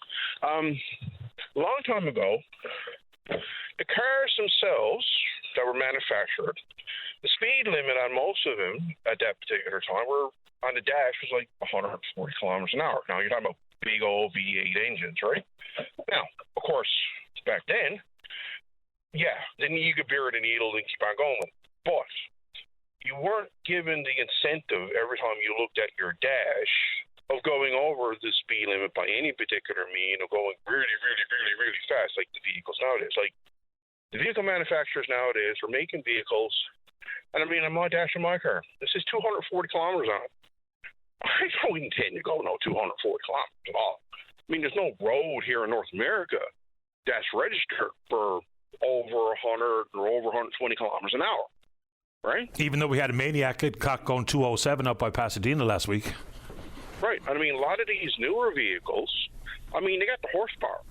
They got, like, serious insane power. Some of the vehicle manufacturers producing vehicles in North America are doing, like, 300, in Europe, 400 kilometers an hour. Over in China recently, 500 kilometers an hour. But we don't have the roads for it. We don't have the infrastructure. It's not like there's not enough potholes around town anywhere, no matter which way it looks. You're not going to do it at speed anyway. But why are the manufacturers producing vehicles that can go over 3 or 4 times the speed limit itself in the first place, where everybody wants fuel economy? You don't need a 1,000 horsepower car on the street. You don't need it. There's no need for it. So why are the vehicle manufacturers allowed to produce a vehicle that goes way the hell over the speed limit in a massive way when it's not needed? It's an interesting question. You know, in a free, quote-unquote, free capitalist society, you know, sometimes how car manufacturers differentiate themselves from others is through things like performance. Now, I agree. There's no need to be able to buy something off the showroom floor that can go 300 kilometers an hour. I mean, no one's ever going to need it, and hopefully no one ever does it. But that's just one of those marketing differentiators, is performance. There are some technical issues as well. Like, let's just paint a couple of pictures here. Even to have the required power, which is not always necessarily just horsepower, we're also talking about torque and maybe the inclusion of a turbocharger, but even for the safe merge onto highways at highway speed, even the possibility to get, you know, stuck in a bad or precarious position as you try to pass and need that extra bump of power. Some of those things are actually pragmatic safety issues, but ultimately, I'm kind of with you, and I understand the question is, why do we need to buy something that can go so unbelievably fast when we're never going to be able to do it, or certainly never going to be able to do it safely? But I think it just boils down to, you know, it's one of those performance issues where people still talk about how quick your car can go from 0 to 60. So I guess that's maybe parts of it. Well, I mean, electric vehicles are faster than pretty well anything on the road. I mean, electric stuff is extremely dangerous. Even if you have a forklift or a pallet jack, if you don't pay attention to what you're doing with them, and I've seen it happen. Somebody broke their leg in 3 places by screwing around with an electric pallet jack. Right? Yeah. The electric vehicles are just as faster than what the regular piston engines are nowadays. But either way, when you look at it, why? Like, against the horsepower in a pickup truck, But a passenger car? No, you don't need that much horsepower in a passenger car. Unless you're towing like a 40-foot long luxury boat on a passenger car, I don't know why you're going to be doing that. That's just nuts. I think I fucking understand. Yeah, and towing power is not about horsepower. It's about torque anyway, right? So let's just look at what they've done in other parts of the world. In the European Union, just last year, they implemented, I can't remember exactly what it's called, but it's something about intelligent speed controls or speed assist or something like that. But what they use is GPS and cameras, so they can measure your speed there, and for all intents and purposes, a governor kicks in. The problem included in that, though, is roads change. You know, if you reroute a road, then that can compromise that potential control. And even if you put governors on cars, if an engine is built that has any capacity to go, say, to upwards of 700 horsepower or X number of square feet of torque, whatever the case would be, like a governor. I used to drive a golf cart when I worked out in Jasper on the golf course. It had a governor on it. I could use a key to take the governor off. So owners can modify the engines. I mean, not like we used to when a backyard mechanic was able to do a lot of things, but some of those controls can be overridden by the owner. So I get where you're coming from, but politically speaking, and people will be crying about freedom and the ability to be able to buy a car that can go that speed and blah, blah, blah, but it's a really interesting conversation. Well, it's a safety thing, too. I mean, when you look at it, it's not really political, but it's safety. I mean, if you have somebody doing 200 kilometers an hour on the highway, I mean, that's endangering everybody else on the highway, no matter which way you look at it. Needless to fit the person in the vehicle or any passengers in the vehicle, because if they lose control or hit a moose, I mean, you're done. You know, you're lucky to even survive something like that. And most people haven't. Yeah. No, I mean, insofar as safety goes, you're right. Because I talk about speed and the fact that speed kills relatively frequently here on the program. Why? Because it's true. Yep, that's a fact. That's a fact. But, I mean, this is the thing. The vehicle manufacturer, you have your dash. You're looking at your dash on your car. What speed is it? What's the maximum speed that's on the dash? The vehicle should never go past that maximum speed by any particular means. Some vehicles do, yes. But, I mean, I'd rather have a vehicle that had like 140 kilometers on the dash opposed to 240 kilometers on the dash because, in my mind, I'm never going to go 140 kilometers unless some type of weird whacked out emergency or something. But just emergency vehicles should be able to do 200 plus, say for like, you know, different things for police and ambulances and stuff like that in case of something really bad happened to get there on a scene as fast as possible. But a passenger car, normal passenger, no, you shouldn't be able to do that speed. It's an interesting topic. I'm glad you brought it up, and I'm glad you called this morning, Edward. Thanks for doing it. Have a good day. You too, pal. Bye-bye. Yeah, I mean, as a starting point of conversation, it is a fair question. How can us mere mortals, not professional race car drivers, be able to buy right off the showroom floor, right off the parking lot, something that can go 350 kilometers an hour? I mean, I understand how performance is marketed and what that means and how people shop and how people think, and people are intrigued by speed, but that's an interesting conversation. Let's get a break in. Don't go away. Welcome back to the program. Let's go to line number 3. Good morning, Mike Tiller. You're on the air. Good morning, Paddy. Before I get to my topic, go Jays. One more win, and the Fall Classic is ours. And I got to say, I was very fortunate to get up there for the first 2 games against the Yankees, and it was quite the experience.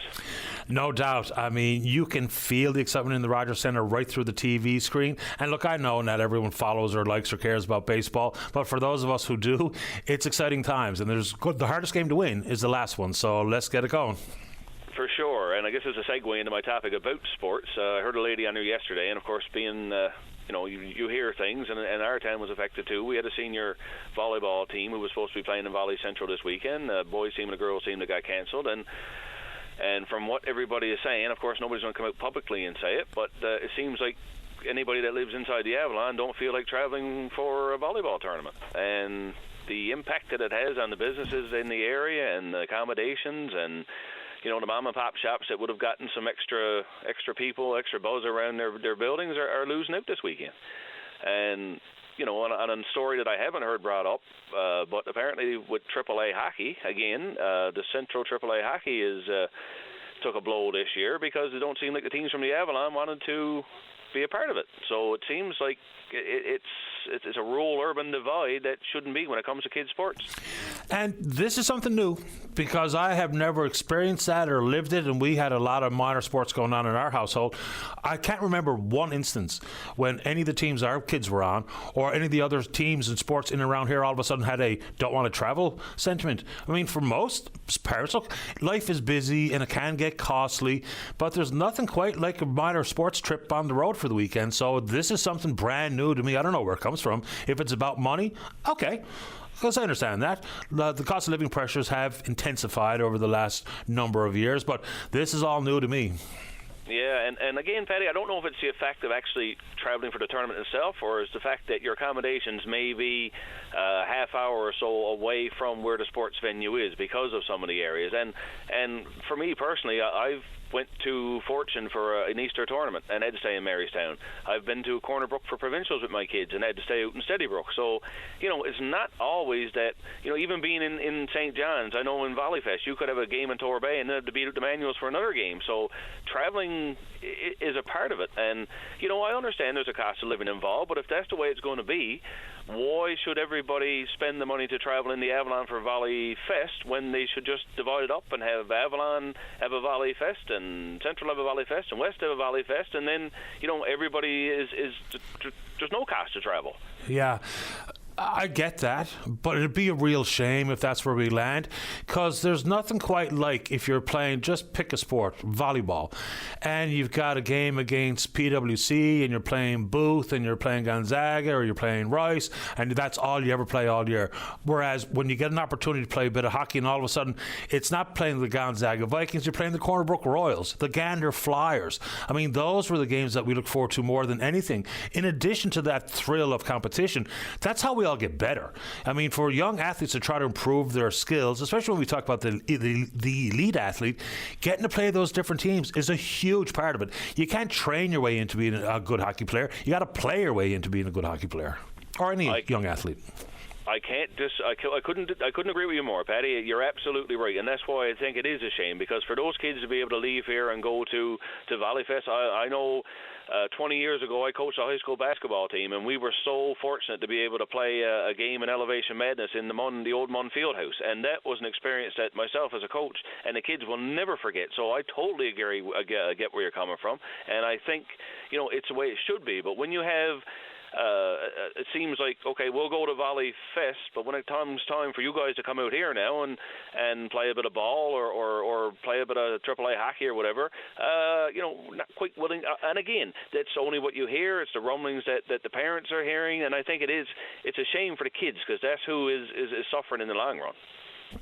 100%. Now, that potential for the accommodations to be part of the decision, look, I get that too. It's not ideal, but when you have the big tournaments, it becomes quite predictable that not every player is going to be, or their family is going to be able to stay within a stone's throw of the gym or the rink. So I get how that works, but I mean, if you've ever been involved with, once again, hockey, because I have more experience with that, is, here comes the draw for where you're going to play your All Newfoundland, and all of a sudden you're going up the Great Northern Peninsula. I always loved those trips, but we never got to stay close to the rink. It wasn't a thing, and I guess we just accepted it because we knew what we're getting ourselves into before we planned our trip and looked for accommodations, and that's never going to change. I mean, and we can't just have the biggest centers host everything, peppering it around. An all Newfoundland baseball tournament in, I don't know, just pick a community. Autumort. They produce a lot of good ball players down there. It can't just be Cornerbrook and Gatineau, Grand Falls, St. John's, Paradise, CBS. We have to pepper things around because that's only fair. And it's also good for a lot of small business, a lot of small motels, and the aforementioned implications I spoke to.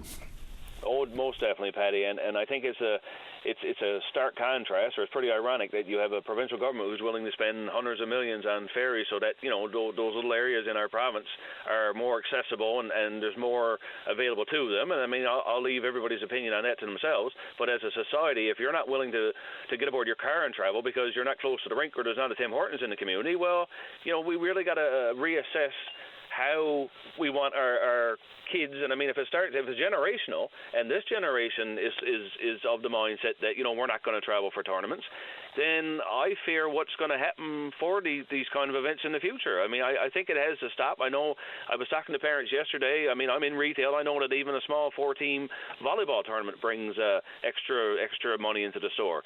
And talking to parents, I mean, this is something for a Volley Central that could be a permanent decision that they will not have it anymore. And, you know, the people that are making these decisions, or the people that are not wanting to travel, you know, wake up and realize one of those days that if you don't get people coming into your events and your communities and your towns, that, you know, you're going to suffer in the long run. So we all got to work together, Paddy. This is a large province with a small population, and if we don't come together, if we don't make things happen for everybody, then again, it's the younger generation that will suffer. Mike, it's again, this is something brand new to me in our own family experience, and of course that's just our experience, not anybody else's, is travel was always understood. It was part of playing, especially when you got onto some of the better teams. You know, that was just part and parcel with what was right in front of you. Mike, appreciate the time. Thanks for doing it. Thank you, Paddy. We'll talk to you later. That sounds good. Bye-bye. Bye-bye. Yeah, maybe a bit quick. Yeah, I mean, that's 2 days in a row now where a caller has spoken to the fact that apparently there's a lot of teams and families and athletes unwilling or not wanting to travel.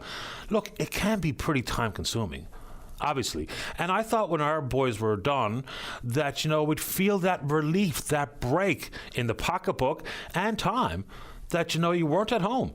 And there was a lot of that.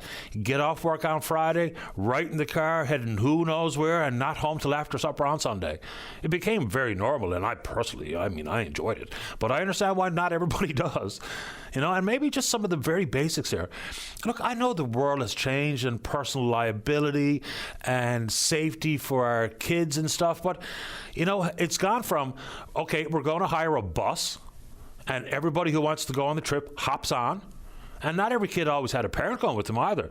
And then when we got to the community we were going to play in for the weekend, we didn't go to the hotel. In fact, you weren't allowed to go to the hotel where your parents were staying. It was off limits for the players. What did we do? We went to a billet. Now, you know, people have the basic questions about, you know, how do we vet the billets to ensure that no shenanigans or hijinks or violence or something's going to happen? I understand that. I mean, I love and want to protect my children, but we were able to do it. And it's just gone from that to that additional layer of cost. You know, the billets fed you, right? The billets got you to the rink or the pitch or the field or the gym. And now it's all hotels and eating in the restaurants. And, of course, the expense has added up. If you play at the highest level of sports, just pick hockey once again. You play AAA, you might as well realize that you're out 20, 30K this year just for travel, right? And I guess including having your child play at that level of hockey. Anyways, checking out the Twitter box. We're VOCM Open Line. Follow us there. Email address is openline@vocm.com. And yes, I've been told that there are certain questions were not asked of the Premier. I get that. I had another 100 that I would have liked to have gotten to. But time is tight. And we'll be able to have the Premier back on sometime in the near future to pick up on some of the issues that did not get broached this morning. I completely understand. And if you want to react to what you heard or questions that you think that you would like to hear and maybe plant that seed for our listener, you could do it this morning. If you're in and around town, 709-273-5211. Elsewhere, toll-free long distance, 1-888-590-VOCM, which is 8626. We're taking a break, and then we're coming back. Welcome back. And some of the concerns shared about, for instance, volleyball tournament in Central, Volley Central. Apparently, like NL Schools has a lot of authority about where and when teams are allowed to travel, even time of day and weather conditions, those types of things. Apparently, some teams were told that they could not travel this particular time frame because of exams and the semesterized schools that were involved. So I guess that could be part of it. And fair enough. You know, when we were kids, we didn't think about who made the decisions. We just got on the bus. All right. Interesting call about the speed with which vehicles can go and why manufacturers produce them like that. Number one, I think there's a fair question as to how concerned the manufacturers are about safety. I mean, they talk about safety features and lane assist and the airbags. And, of course, that's part of how some vehicles get sold. And some people buy based on reputation for safety. But you look at the height of some of the trucks and the speeds and all those things, there's some fair questions being asked there.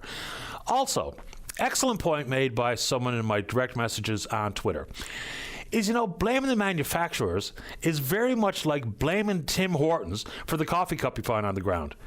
100%. It's a really good way to put it. It's the personal responsibility to not to go 207 kilometers an hour, even if your vehicle can actually do that speed.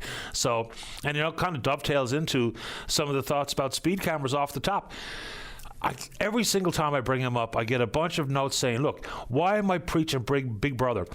I need the government out of my life as best and as most possible. I need them out of my bedroom. But talking about controlling speeds and making people more aware of the speed and how they're operating the motor vehicle is not really Big Brother-ish. Nor is a seatbelt, nor is an airbag. So if speed is responsible for so many of the collisions that we see, whether it be on the city or town roadways or out on the highway, and it's not always the number one contributing factor, but many times it is. So just slowing people down. And if people continue to drive the way they do, and once again, I can only really speak for where I live and, communities close by, because I don't go too far these days for the most part. If people continue to drive the way they do, then the return on investment, the cost to install and to operate and to maintain the cameras, you'd recover that monies in a hurry. Then the same pushback that I get all the time, and these are fair questions, is about license plates. And so many people out there with license plates covers, which you're already not allowed to have. And then it's the paint peeling off. You're not supposed to keep that plate. You send it back. You get a new one delivered free of charge as a replacement to you. And then it's about, what about if it's not me driving the car? I don't know how many times we're going to talk about that particular feature, but if I loan my car to David Williams on the 30th of October and I get a ticket in the mail that was recorded where Dave was in my vehicle on the 30th of October, then that's my issue with Dave, right? So the car got pinched, but you own it, and if you loan it to somebody, then you must have a relationship tight enough that they understand if they get caught speeding, they have to pay the ticket. You don't loan your vehicle to someone who just walked in off the street that you've never met before, don't have some sort of relationship with. So those things I think we can figure out. Last one on that front is, what was I going to say? People who don't pay. Okay, that happens all the time. There's tens of millions of dollars in unpaid fines out there. And it's not all for highway enforcement issues. Some of it might be fines for contraband tobacco or whatever the case may be. But we've had successive governments talking about procedures that can be implemented so that if you don't pay, we get it out of you somehow, which includes the possibility for you to have mandated community service. Now, again, we keep asking all these questions as to why we can't do something and shrugging our shoulders. And someone's, well, I won't show up to do my community service. Then we add another layer of protection here. Because if it's the spring and the place needs to be cleaned up and you won't pay your speeding ticket, well, you can pick up old grout off the ground. I mean, 15 years ago, there was talk of prison time if you didn't pay your fines on time and didn't go through the process as indicated on the back of your ticket or the orders coming from a judge. So I think there's kind of different things we can do. And the community service angle, it does come with liabilities. It does come with people that are going to need to be supervised and provided with things like gloves and cleaning agents and whatnot. But I would prefer the place be cleaner, both the old grout on the ground and the paint and the graffiti on the walls. And if people don't have the money, then they can just pay us back in other ways. I just don't know why that's such a terrible idea. And governments have floated it and talked about it. I think it's kind of time to implement it. Because what was the last number I heard about outstanding fines? Like $27 million or something? And again, inside the world of $11 billion budgets, it's not exactly massive money. It's as much the principle as it is the money. And speaking of money, and getting it from both sides here on the size of a cabinet, the outgoing Liberals had 17 cabinet ministers. The incoming PCs have 14. So it's being applauded as, being thrifty and conscientious of the spending, even though you compare that to pledges of $284 million in additional spending on the campaign trail. But I think the question is fundamental here. Are we better served with a smaller cabinet? With some of these portfolios are pretty extensive. I mean, let's just read a couple out here. So, Grand Falls, Windsor, Buckins, MHA, Chris Tibbs, Minister of Municipal Community Affairs, Registrar General, Minister of Community Engagement, Minister of the Environment, Conservation and Climate Change, Minister responsible for the MMSB. And there's a bunch of others that are like that as well. Look, a lot of portfolios can indeed see double up and maybe triple ups. And yes, there's a lot of bureaucracy behind and the horsepower required. But to save $100,000 a year, to have these portfolios grow in size like they have here, I think it's a pretty fundamental question. What's in the very best interest of the taxpayer? You know, things that might not get attended to in a timely fashion because of the size of the portfolio versus the saving of $100,000 a year. And I don't even know what the right answer is, but I don't see the savings as significant enough to see some of those portfolios grow to the level with which they have. Anyway, your comments on that are welcome right after the news. This is Trekking on the Twitter. Where VOCM Open Line follows there. Email address openline@VOCM.com. The very best is when you join us live on the air. Don't go away. You're listening to a rebroadcast of VOCM Open Line. Have your say by calling 709-273-5211 or 1-888-590-8626 and listen live weekday mornings at 9 a.m. Welcome back to the program. Very quickly before we get to the phones, Steve on Twitter says, a little off topic, but the province could be out of debt tomorrow if fire lane parking was enforced. Not wrong. All right, let's go to line number one and say good morning to the Liberal member for Cartwright, Lance Leclerc. That's Lisa Dempster. Lisa, you're on the air. Good morning, Patty. How are you doing? I'm doing very well, thank you. How about you? I'm nursing a cold, so that's why I actually haven't called in, Patty, to thank my campaign team until now. But I'm going to try to get through it this morning, and I appreciate you taking my call. No problem. You know, congratulations on your re-election. Thank you so much. I thought of Ed Roberts tonight. I always think of him. The first time I got elected, I had a nice note from Ed Roberts congratulating me. And every subsequent campaign following, this is the first one because he's no longer around, he would write me and say, you must be doing something right. So it was very, very humbling to win my fifth campaign. I have people on my team who were with me, believed in me from that first by-election in 2013. Was behind me in the general elections in 15, 19, 21, and now. Pardon me, Patty. It was a very different campaign. You know, we can talk about that. I have a number of things I want to make a comment on, but I do want to congratulate the new Premier and the Cabinet. For those people that went in Cabinet yesterday, it is very special. It's a special time for them and for their families, and I just remember those times, and I served a couple of years in opposition and then going into Cabinet. Those were beautiful moments with my family. I do want to wish them well because when a government does well, the people that we represent do well. Lots of challenges around this province, you know, small population spread over a large land mass, in particular where I live up on the coast of Labrador. There are concerns, Patty. I don't know how someone can campaign and say we're going to cut taxes. That's your revenue stream, and we're going to increase spending. You know, I grew up in a large family, and I thought my grandmother, who I was raised by my grandparents, managed a household very well. And, you know, we'd get some money, and she'd put a little bit away for a rainy day, and she'd pay off some bills that we had, and we'd get a little treat. I really saw in my time, as simple as that sounds, no different in how we had to manage things around the cabinet table. So I am concerned about the promises and the commitments that were made. But in particular, I'm concerned about the load that some of the ministers were given yesterday. Having been a minister, 8 different portfolios myself, almost a decade, it's not a question of someone's level of competence. It's not a question of whether they're new or experienced. I'm going to take health because it is the number one issue. We heard again in our province. You know, my mom lives in BC. My sister's in Alberta. I have a lot of family in Ontario. Healthcare is challenged everywhere. Sure. Before we get into that, though, Lisa, talk about spending for a second. Do you and your fellow members of the Liberal caucus feel like you have to tread a little bit carefully on spending and debt and deficit, given where we are? I mean, all the big tobacco money in, yet the deficit is $626 million, borrow $4.1 billion. Net debt of the province has grown dramatically over the course of the last 10 years. So even as opposition, which is a critically important role, do you feel like you have to, as I said, tread a little bit lightly on spending, given your government's track record? Well, Patty, we've been governing in unprecedented times. That's why I mentioned the other provinces. We went through a worldwide pandemic.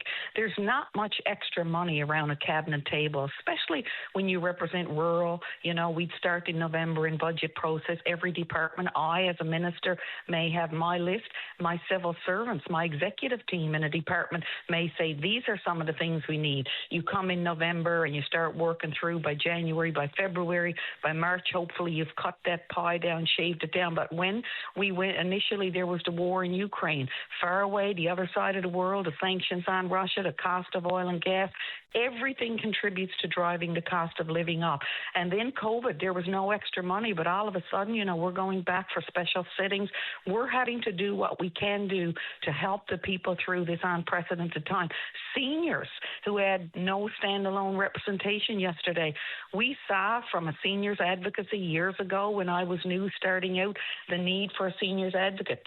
The most rapidly aging province in our country, almost 40% of the population are seniors.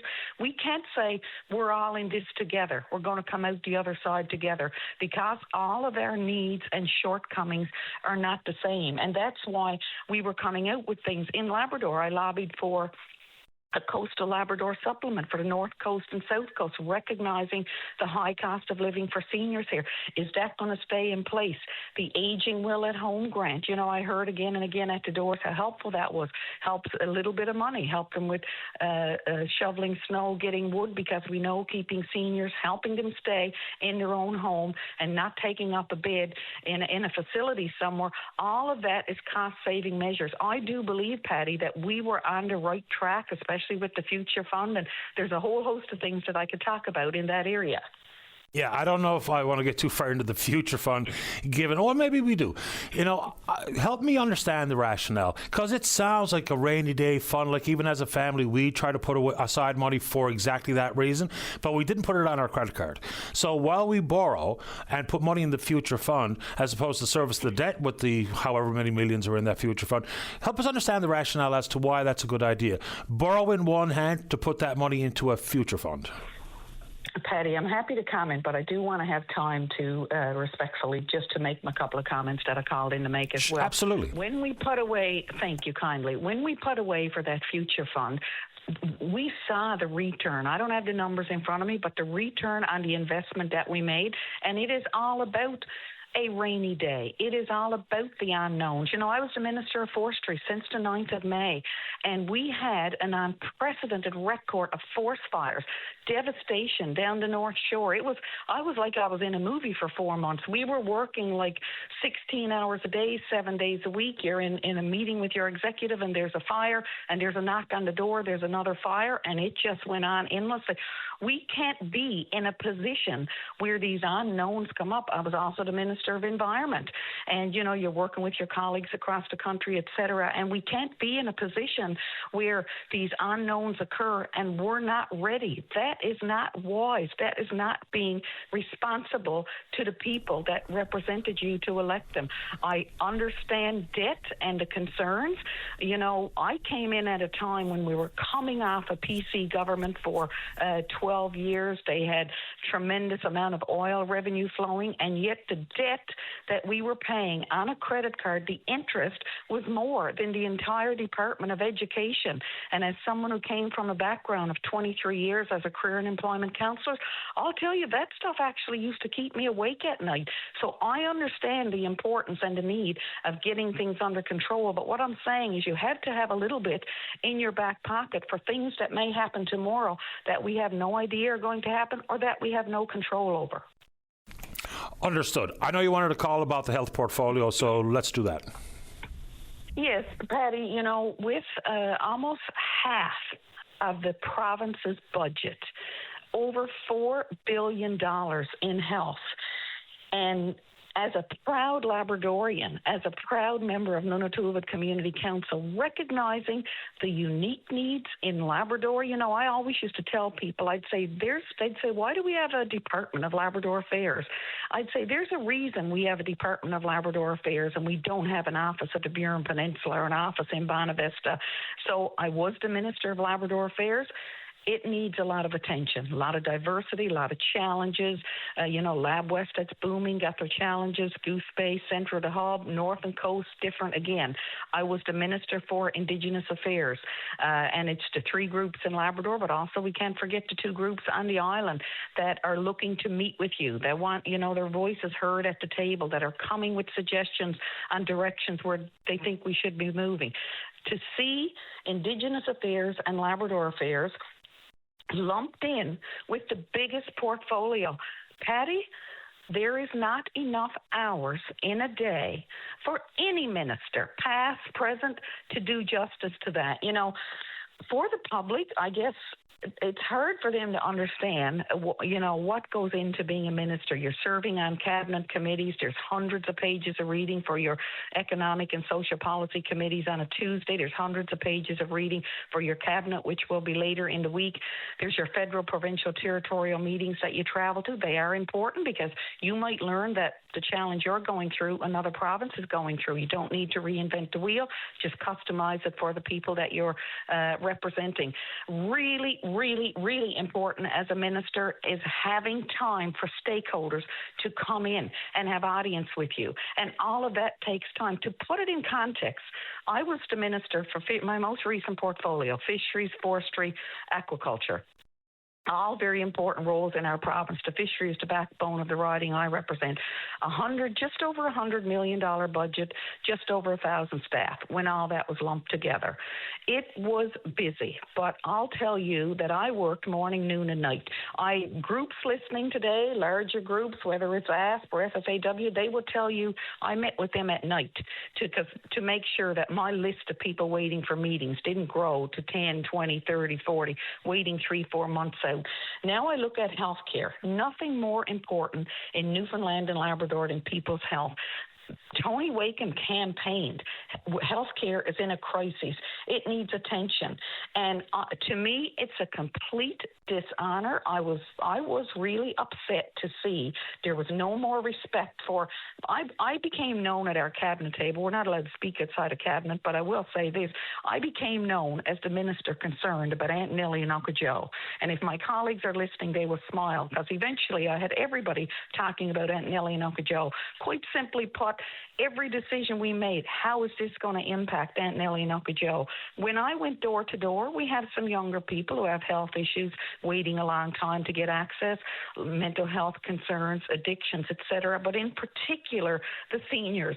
And quite frankly, I think that Tony Wakeham did a big disservice to the people in our province to not have enough respect to try and get healthcare to a better place by lumping it in. And what does it say about the needs of Labrador? Labrador will be on the corner of a desk. It just won't get any attention. And it means when a minister is busy, they're not even getting to work with their executive team, Patty. And the minister is at the decision-making level. Like, there's so many decisions an executive can't make until they get that audience. Medical Transportation Assistance Program came under me. Even though it was a provincial program, it was mine under Labrador Affairs. I asked the former premier, why'd you give it to me? He said it needs a lot of attention. And I can tell you from 2023 to today, I doubled the budget in that. We found the money in other places. That's how great the need was. I was continuously reviewing the medical transportation program to make enhancements. Now, Mr. Wakeham says everything is going to be fully funded. That budget right now is around $13.8 million. What does everything mean? Is it the list of insured services under medical transportation? Everybody can fly in and out for anything. Where are the parameters around that? On one hand, you're going to cut taxes, your revenue. On the other hand, you're going to increase spending. I have never been more energized, Patty, to get in to the House of Assembly, because I take my role of representing the people from June 25th, 2013 to today very, very serious. And humbly, I believe that's why people have been continuing to put me back in the chair. Those are important questions. We have a role to play. There was only 1% difference in the supporters that formed this government. So basically, half the province went one way, half went the other. So we have a very responsible role to continue to ask the questions for the people that said we believe that the Liberal Party is the best party for us. Mr. Wakeham repeatedly said, let's open the House. Well, we got 2 months to go before Christmas, and I really hope that he will open the House so that we can have some good debate on those issues, Paddy. Me too. And I mean, I ran out of time, but one of my questions would have been, when is the House going to reopen and how many days do you plan on sitting? Because it was a very common criticism coming from Tony Wakeham, which I think is completely legitimate. I think sitting last year, 42 days? Not so sure. And as I have said in the past, and I'm not afraid to say to a member of the House of Assembly, what we also need as voters and taxpayers is for the work to be done in the House of Assembly to be a bit more productive. I think there's a lot of soundbite kind of stuff that's not really furthering the people's business. And hopefully whoever's the next speaker, which will be elected next Monday afternoon, does his or her job to make sure that the business is getting done as opposed to trying to get a soundbite on the news. Because there's a bit too much of that. Federally, provincially, that's what happens when cameras go in, as opposed to people having to read Hansard, which is an actual transcript of the proceedings the day prior. I wish you good luck in your role this year in the opposition benches, and I appreciate your time this morning. Thank you, Patty. I'm not opposed to committees at all. I think we can do some great work, and I would welcome that. I want to thank my leader, Mr. Hogan, for staying on. Solid man, leading a solid team, great balance, great mix of diversity and expertise, and I can't wait to get back working on behalf of the people of the province, and looking forward to being sworn in on Monday. Have a great day, and thank you for being generous with your time. Same to you. Take good care. All right, bye-bye. Quickly, look, I've been kind of hesitating to go down that road of the margin of victory stuff because its seat count is all that really matters, right, ultimately. But the separation in votes was 1%. So when we talk about democratic reforms, I remember when then Prime Minister Trudeau said this will be the last election with first past the post. It's time for that conversation here too. And regardless of who wins, which party is successful, there is a conversation to be had there, right? And it's interesting that, we're talking about the heft of the Department of Health and Community Services and Labrador Affairs and Indigenous Relations and Reconciliation. It is a lot. But Ms. Dempster's point, I've heard counterpoints made this morning where Leila Evans, to her credit as a constituency woman, has been so hyper-focused on Labrador, especially the North Coast, that some people worry there'll be too much focus on Labrador versus health. So I guess where you stand depends on where you sit. Let's take a break. Don't go away. Welcome back. Let's go to line number 2. Mary, you're on the air. Hi. Yes, good morning. Good morning. I have called a few times, sort of updating my story. I'm a cancer survivor, and I did the major part of my breast cancer treatments in Ontario. So when I came home to Newfoundland last year, I couldn't get my medications because I had to wait for a doctor for 2 years even to just get my pills that I needed to survive. So once I started to show symptomatic and appear at the hospital over and over and over and over and over again, and the doctors telling me that it was all in my head, to eat marijuana gummies, to take antihistamines, go away and talk about it as, so no x-rays done, no nothing. So I took it up with patient relations, and I must say that they had sort of covered for the hospital and said, well, we were so concerned about you since November, and we're not talking about November, we're talking about last year when things were very, very important, that I was writing the Premier of the province and telling them about my treatment. So I was diagnosed cancer had spread. By the time I found out the cancer had spread to my spine, which means it's a death sentence for me. We won't go there. Last week, maybe 2 weeks ago, I was at the hospital. We were talking about the fact that I was misdiagnosed. And the hospital, the people that work at the hospital, nurses, doctors, they totally agree with the fact that, yes, there certainly was. Then this doctor had said to me, when there was a doctor that signed off last year on my mammogram when the technician had questioned what he was viewing, my past treatments, and he had signed off that I had no cancer, that every doctor that treated me afterwards assumed that I was, now get this, because it broke my heart, because it still leaves a lump in my throat, because the doctor told me that the reason why I was treated like crap is because they thought I was a drug addict. I was there at the hospital looking for my fix. And that's how come I wasn't taken seriously. That's why I wasn't treated until one female doctor took the liberty to believe me and do a CT scan to prove that I had the cancer had moved. Now, isn't that story to break your heart? It's terrible. We've lived something similar in our family. I'm sorry, go ahead. So I wrote a letter to the CEO, Mr. Parfrey, and I don't mind using his name because I haven't heard back from him. I did patient relations. Patient relations only covers nothing, we'll say. Only from diagnosis, not prior to.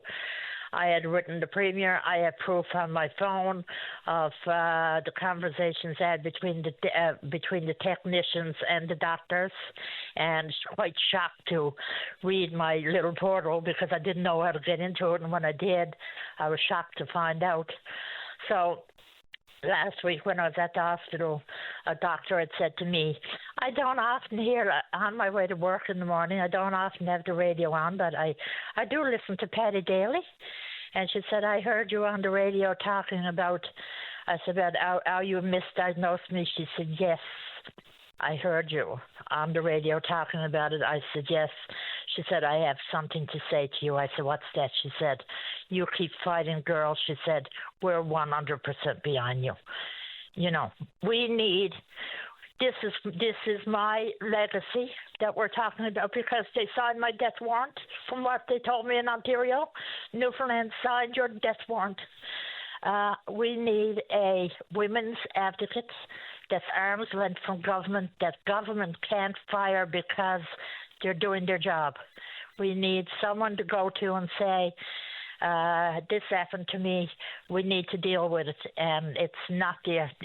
You have nobody to reach out to. There is nobody to reach out to. There is nobody to complain to. You know, even last night, I was at the hospital last night, and when I brought up the subject of being misdiagnosed and the acknowledgement of, yes, we read your report, I'm so sorry about what happened to you. So sorry, don't cut it. I'm 60 years old, so sorry, don't cut it. No, it does not cut it, and nowhere close to it. Mary, I do appreciate the update, albeit a heartbreaking one, and thank you for your time this morning. I wish you well. I just need I need the Minister of Health to come on, and I tried to reach out to the Minister of Health. I tried to reach out to the CEO of the hospital. I need somebody to tell my story. I need women to come forward. And the women have told me, yes, this is not your only story. This has happened in our family. We need Newfoundlanders to come forward and say what's happening to them, because if they don't tell, nothing's going to change. And my purpose today is to say, please call open line, call somebody, and let them know what's happening in our. I just listened to the lady talking about health care. Our health care is a mess. It's a joke. It's a joke. It's a joke to go and sit in the hospital and wait 25 hours to see a doctor. Yeah, it's the furthest thing from working the way it's supposed to. Mary, I have to get going, but thank you very much, and you take good care. Yeah, okay, thank you. You're welcome. Bye-bye. Yeah. There's, and this is not necessarily just about Mary. Inside the world of healthcare, of course, operated by human beings. And look, we as a family have lived through a misdiagnosis and understand what that means for going past the time frame for which you might be able to get some treatment to cure the ill, but then you get to a point where it's too late, and sorry is not good enough, obviously. All right, let's take a break. Today's a good day to get on the show, so why don't you get in the queue during the newscast? Don't go away. Local news now. A VOCM news update. This VOCM news is brought to you by Horizon Laminates, your local countertop manufacturer, right here in Newfoundland. Just coming up on 25 to 12, we have a little bit of blue sky. The temperature 9 in St. John's. Good morning. I'm Sarah Strickland. Just a note here coming from the RCMP. There is an increased police presence in the area of Brocken Street in Gander due to an ongoing investigation. So the public is asked to avoid the area while officers conduct their work. There's no risk to public safety, and updates will be provided as they become available. That's Brocken Street in Gander, an increased police presence at this hour. It's looking more likely that Newfoundland and Labrador will feel the impacts of Hurricane Melissa. The powerful system made landfall in Jamaica on Tuesday as a Category 5 storm, causing widespread destruction in that nation, as well as other Caribbean countries such as Haiti and Cuba, resulting in numerous casualties. Early tracks for Melissa had the storm passing well off our coast. However, the latest information from the Canadian Hurricane Center has seen a shift in the track. Now, part of the cone of uncertainty, or the area where the storm could track, is directly over the Avalon Peninsula. The track has the storm passing the province with Category 1 force winds, initially at 130 kilometers an hour, then diminishing to 120 kilometers an hour. Melissa is currently down in the tropics as a Category 2 hurricane. RCMP in Port Saunders are trying to identify the driver of a car that refused to stop for police and ended up in a ditch Tuesday evening. Officers noticed the gray Buick heading south on the Northern Peninsula Highway between Bellburns and Daniels Harbor and tried to pull it over. Instead of stopping, the car sped away and was found a short time later in a ditch near the entrance to Daniels Harbor. Police were unable to locate the driver, who may have fled the scene on foot and may have been picked up by another vehicle. They are hoping for anyone who may have picked up a hitchhiker to contact them. The car was seized. Up next, I'll have your weather forecast. The Tim Powers Show. Join the conversation weekday afternoons at 4 p.m. on your VOCM. Welcome back to the show. Let's go to line number 1. Ernie, you're on the air. Yeah, how are you doing, my man? Doing okay today. How about you? Great. What's on your mind?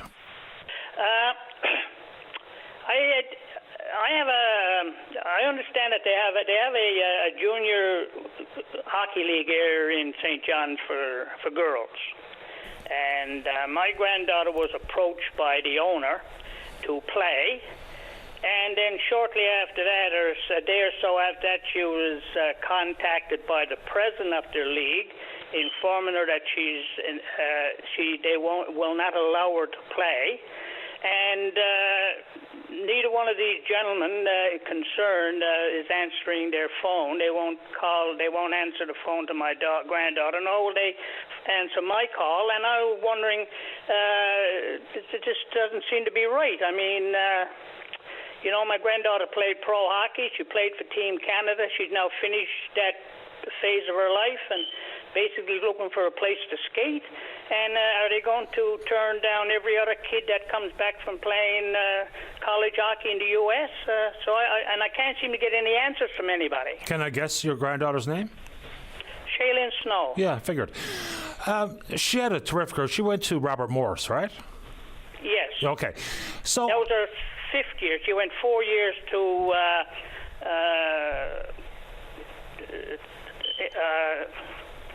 St. Lawrence College in upstate New York, and then last year she played in Switzerland. Yeah, she also went to Ridley, and a lot of great hockey players have gone to Ridley College.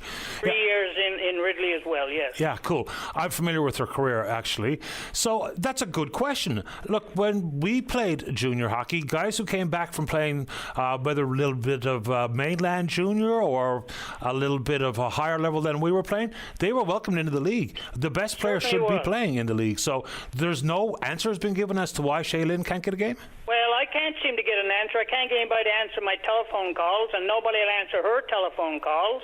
And I thought maybe contacting you, I'm sure they will. If you call them, they will certainly pick up the phone. Well, I think they will, because I've helped promote their league. I mean, just entering into the second year this year, and we were pretty faithful in trying to help them along last year. So I'm pretty sure they'll answer my call. Yeah, absolutely, and I'm happy to ask. I would certainly appreciate a call from one of these two gentlemen, or an answer from you, or some way to find out why they won't allow her to play.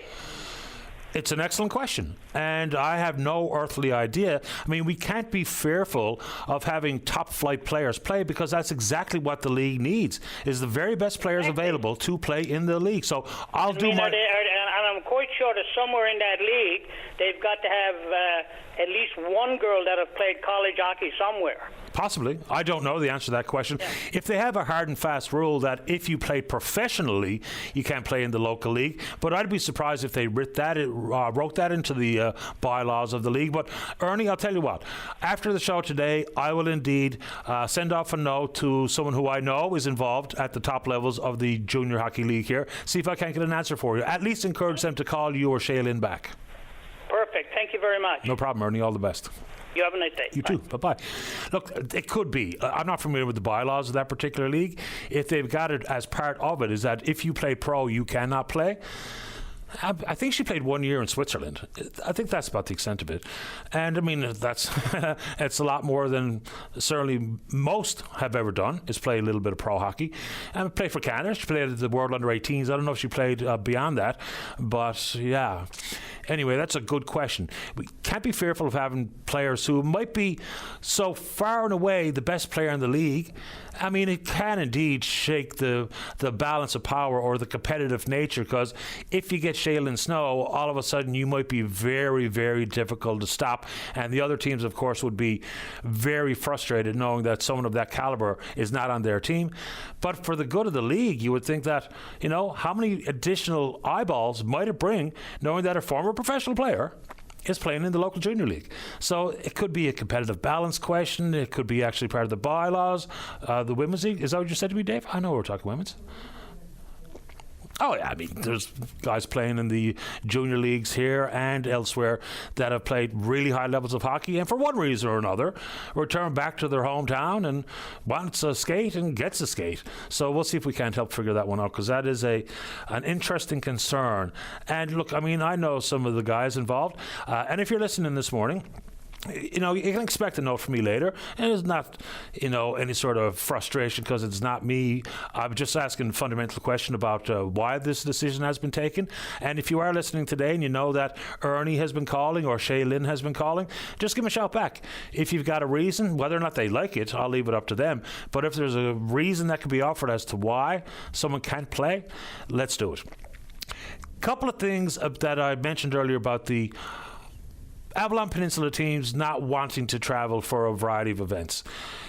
Look, I guess some of it may indeed be NL schools that say because of exams, you can't go.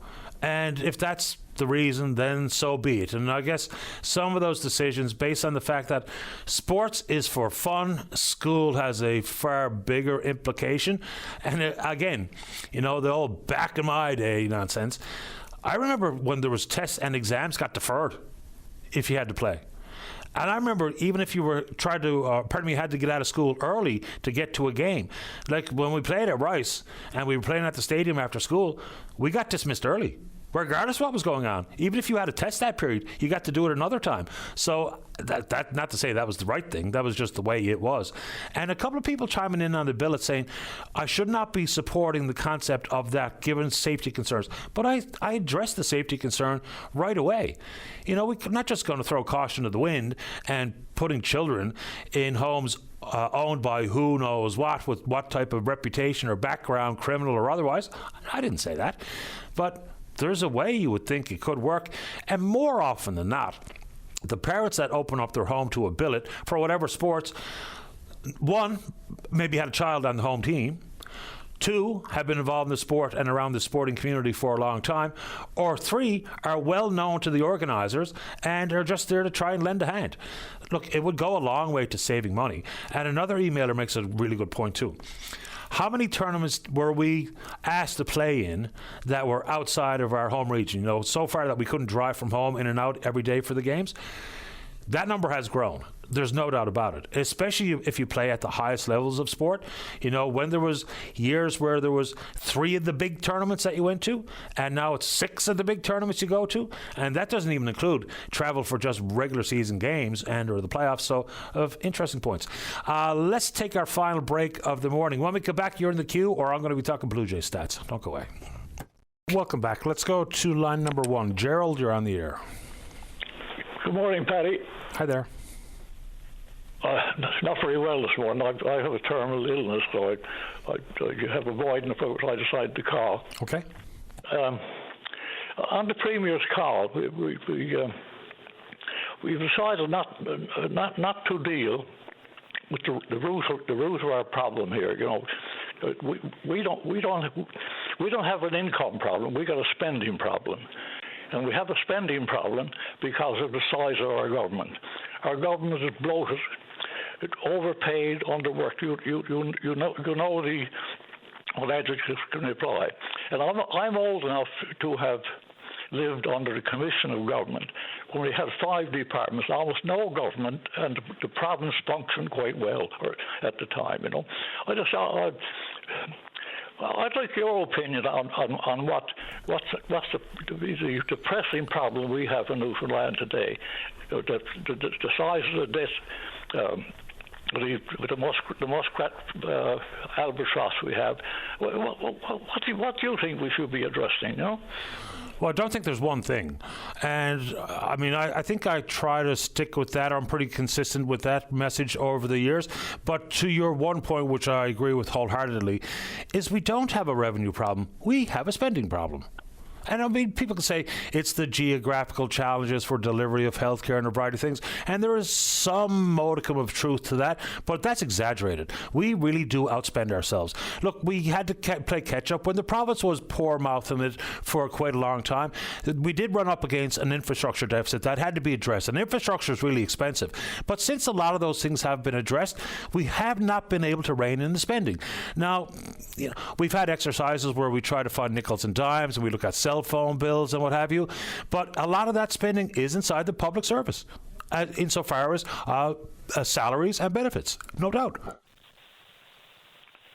Well, if you looked at the MA that they call the university out there, and you looked at their financial statements, and you see we have 1,040 professors out there, 1,040 faculty.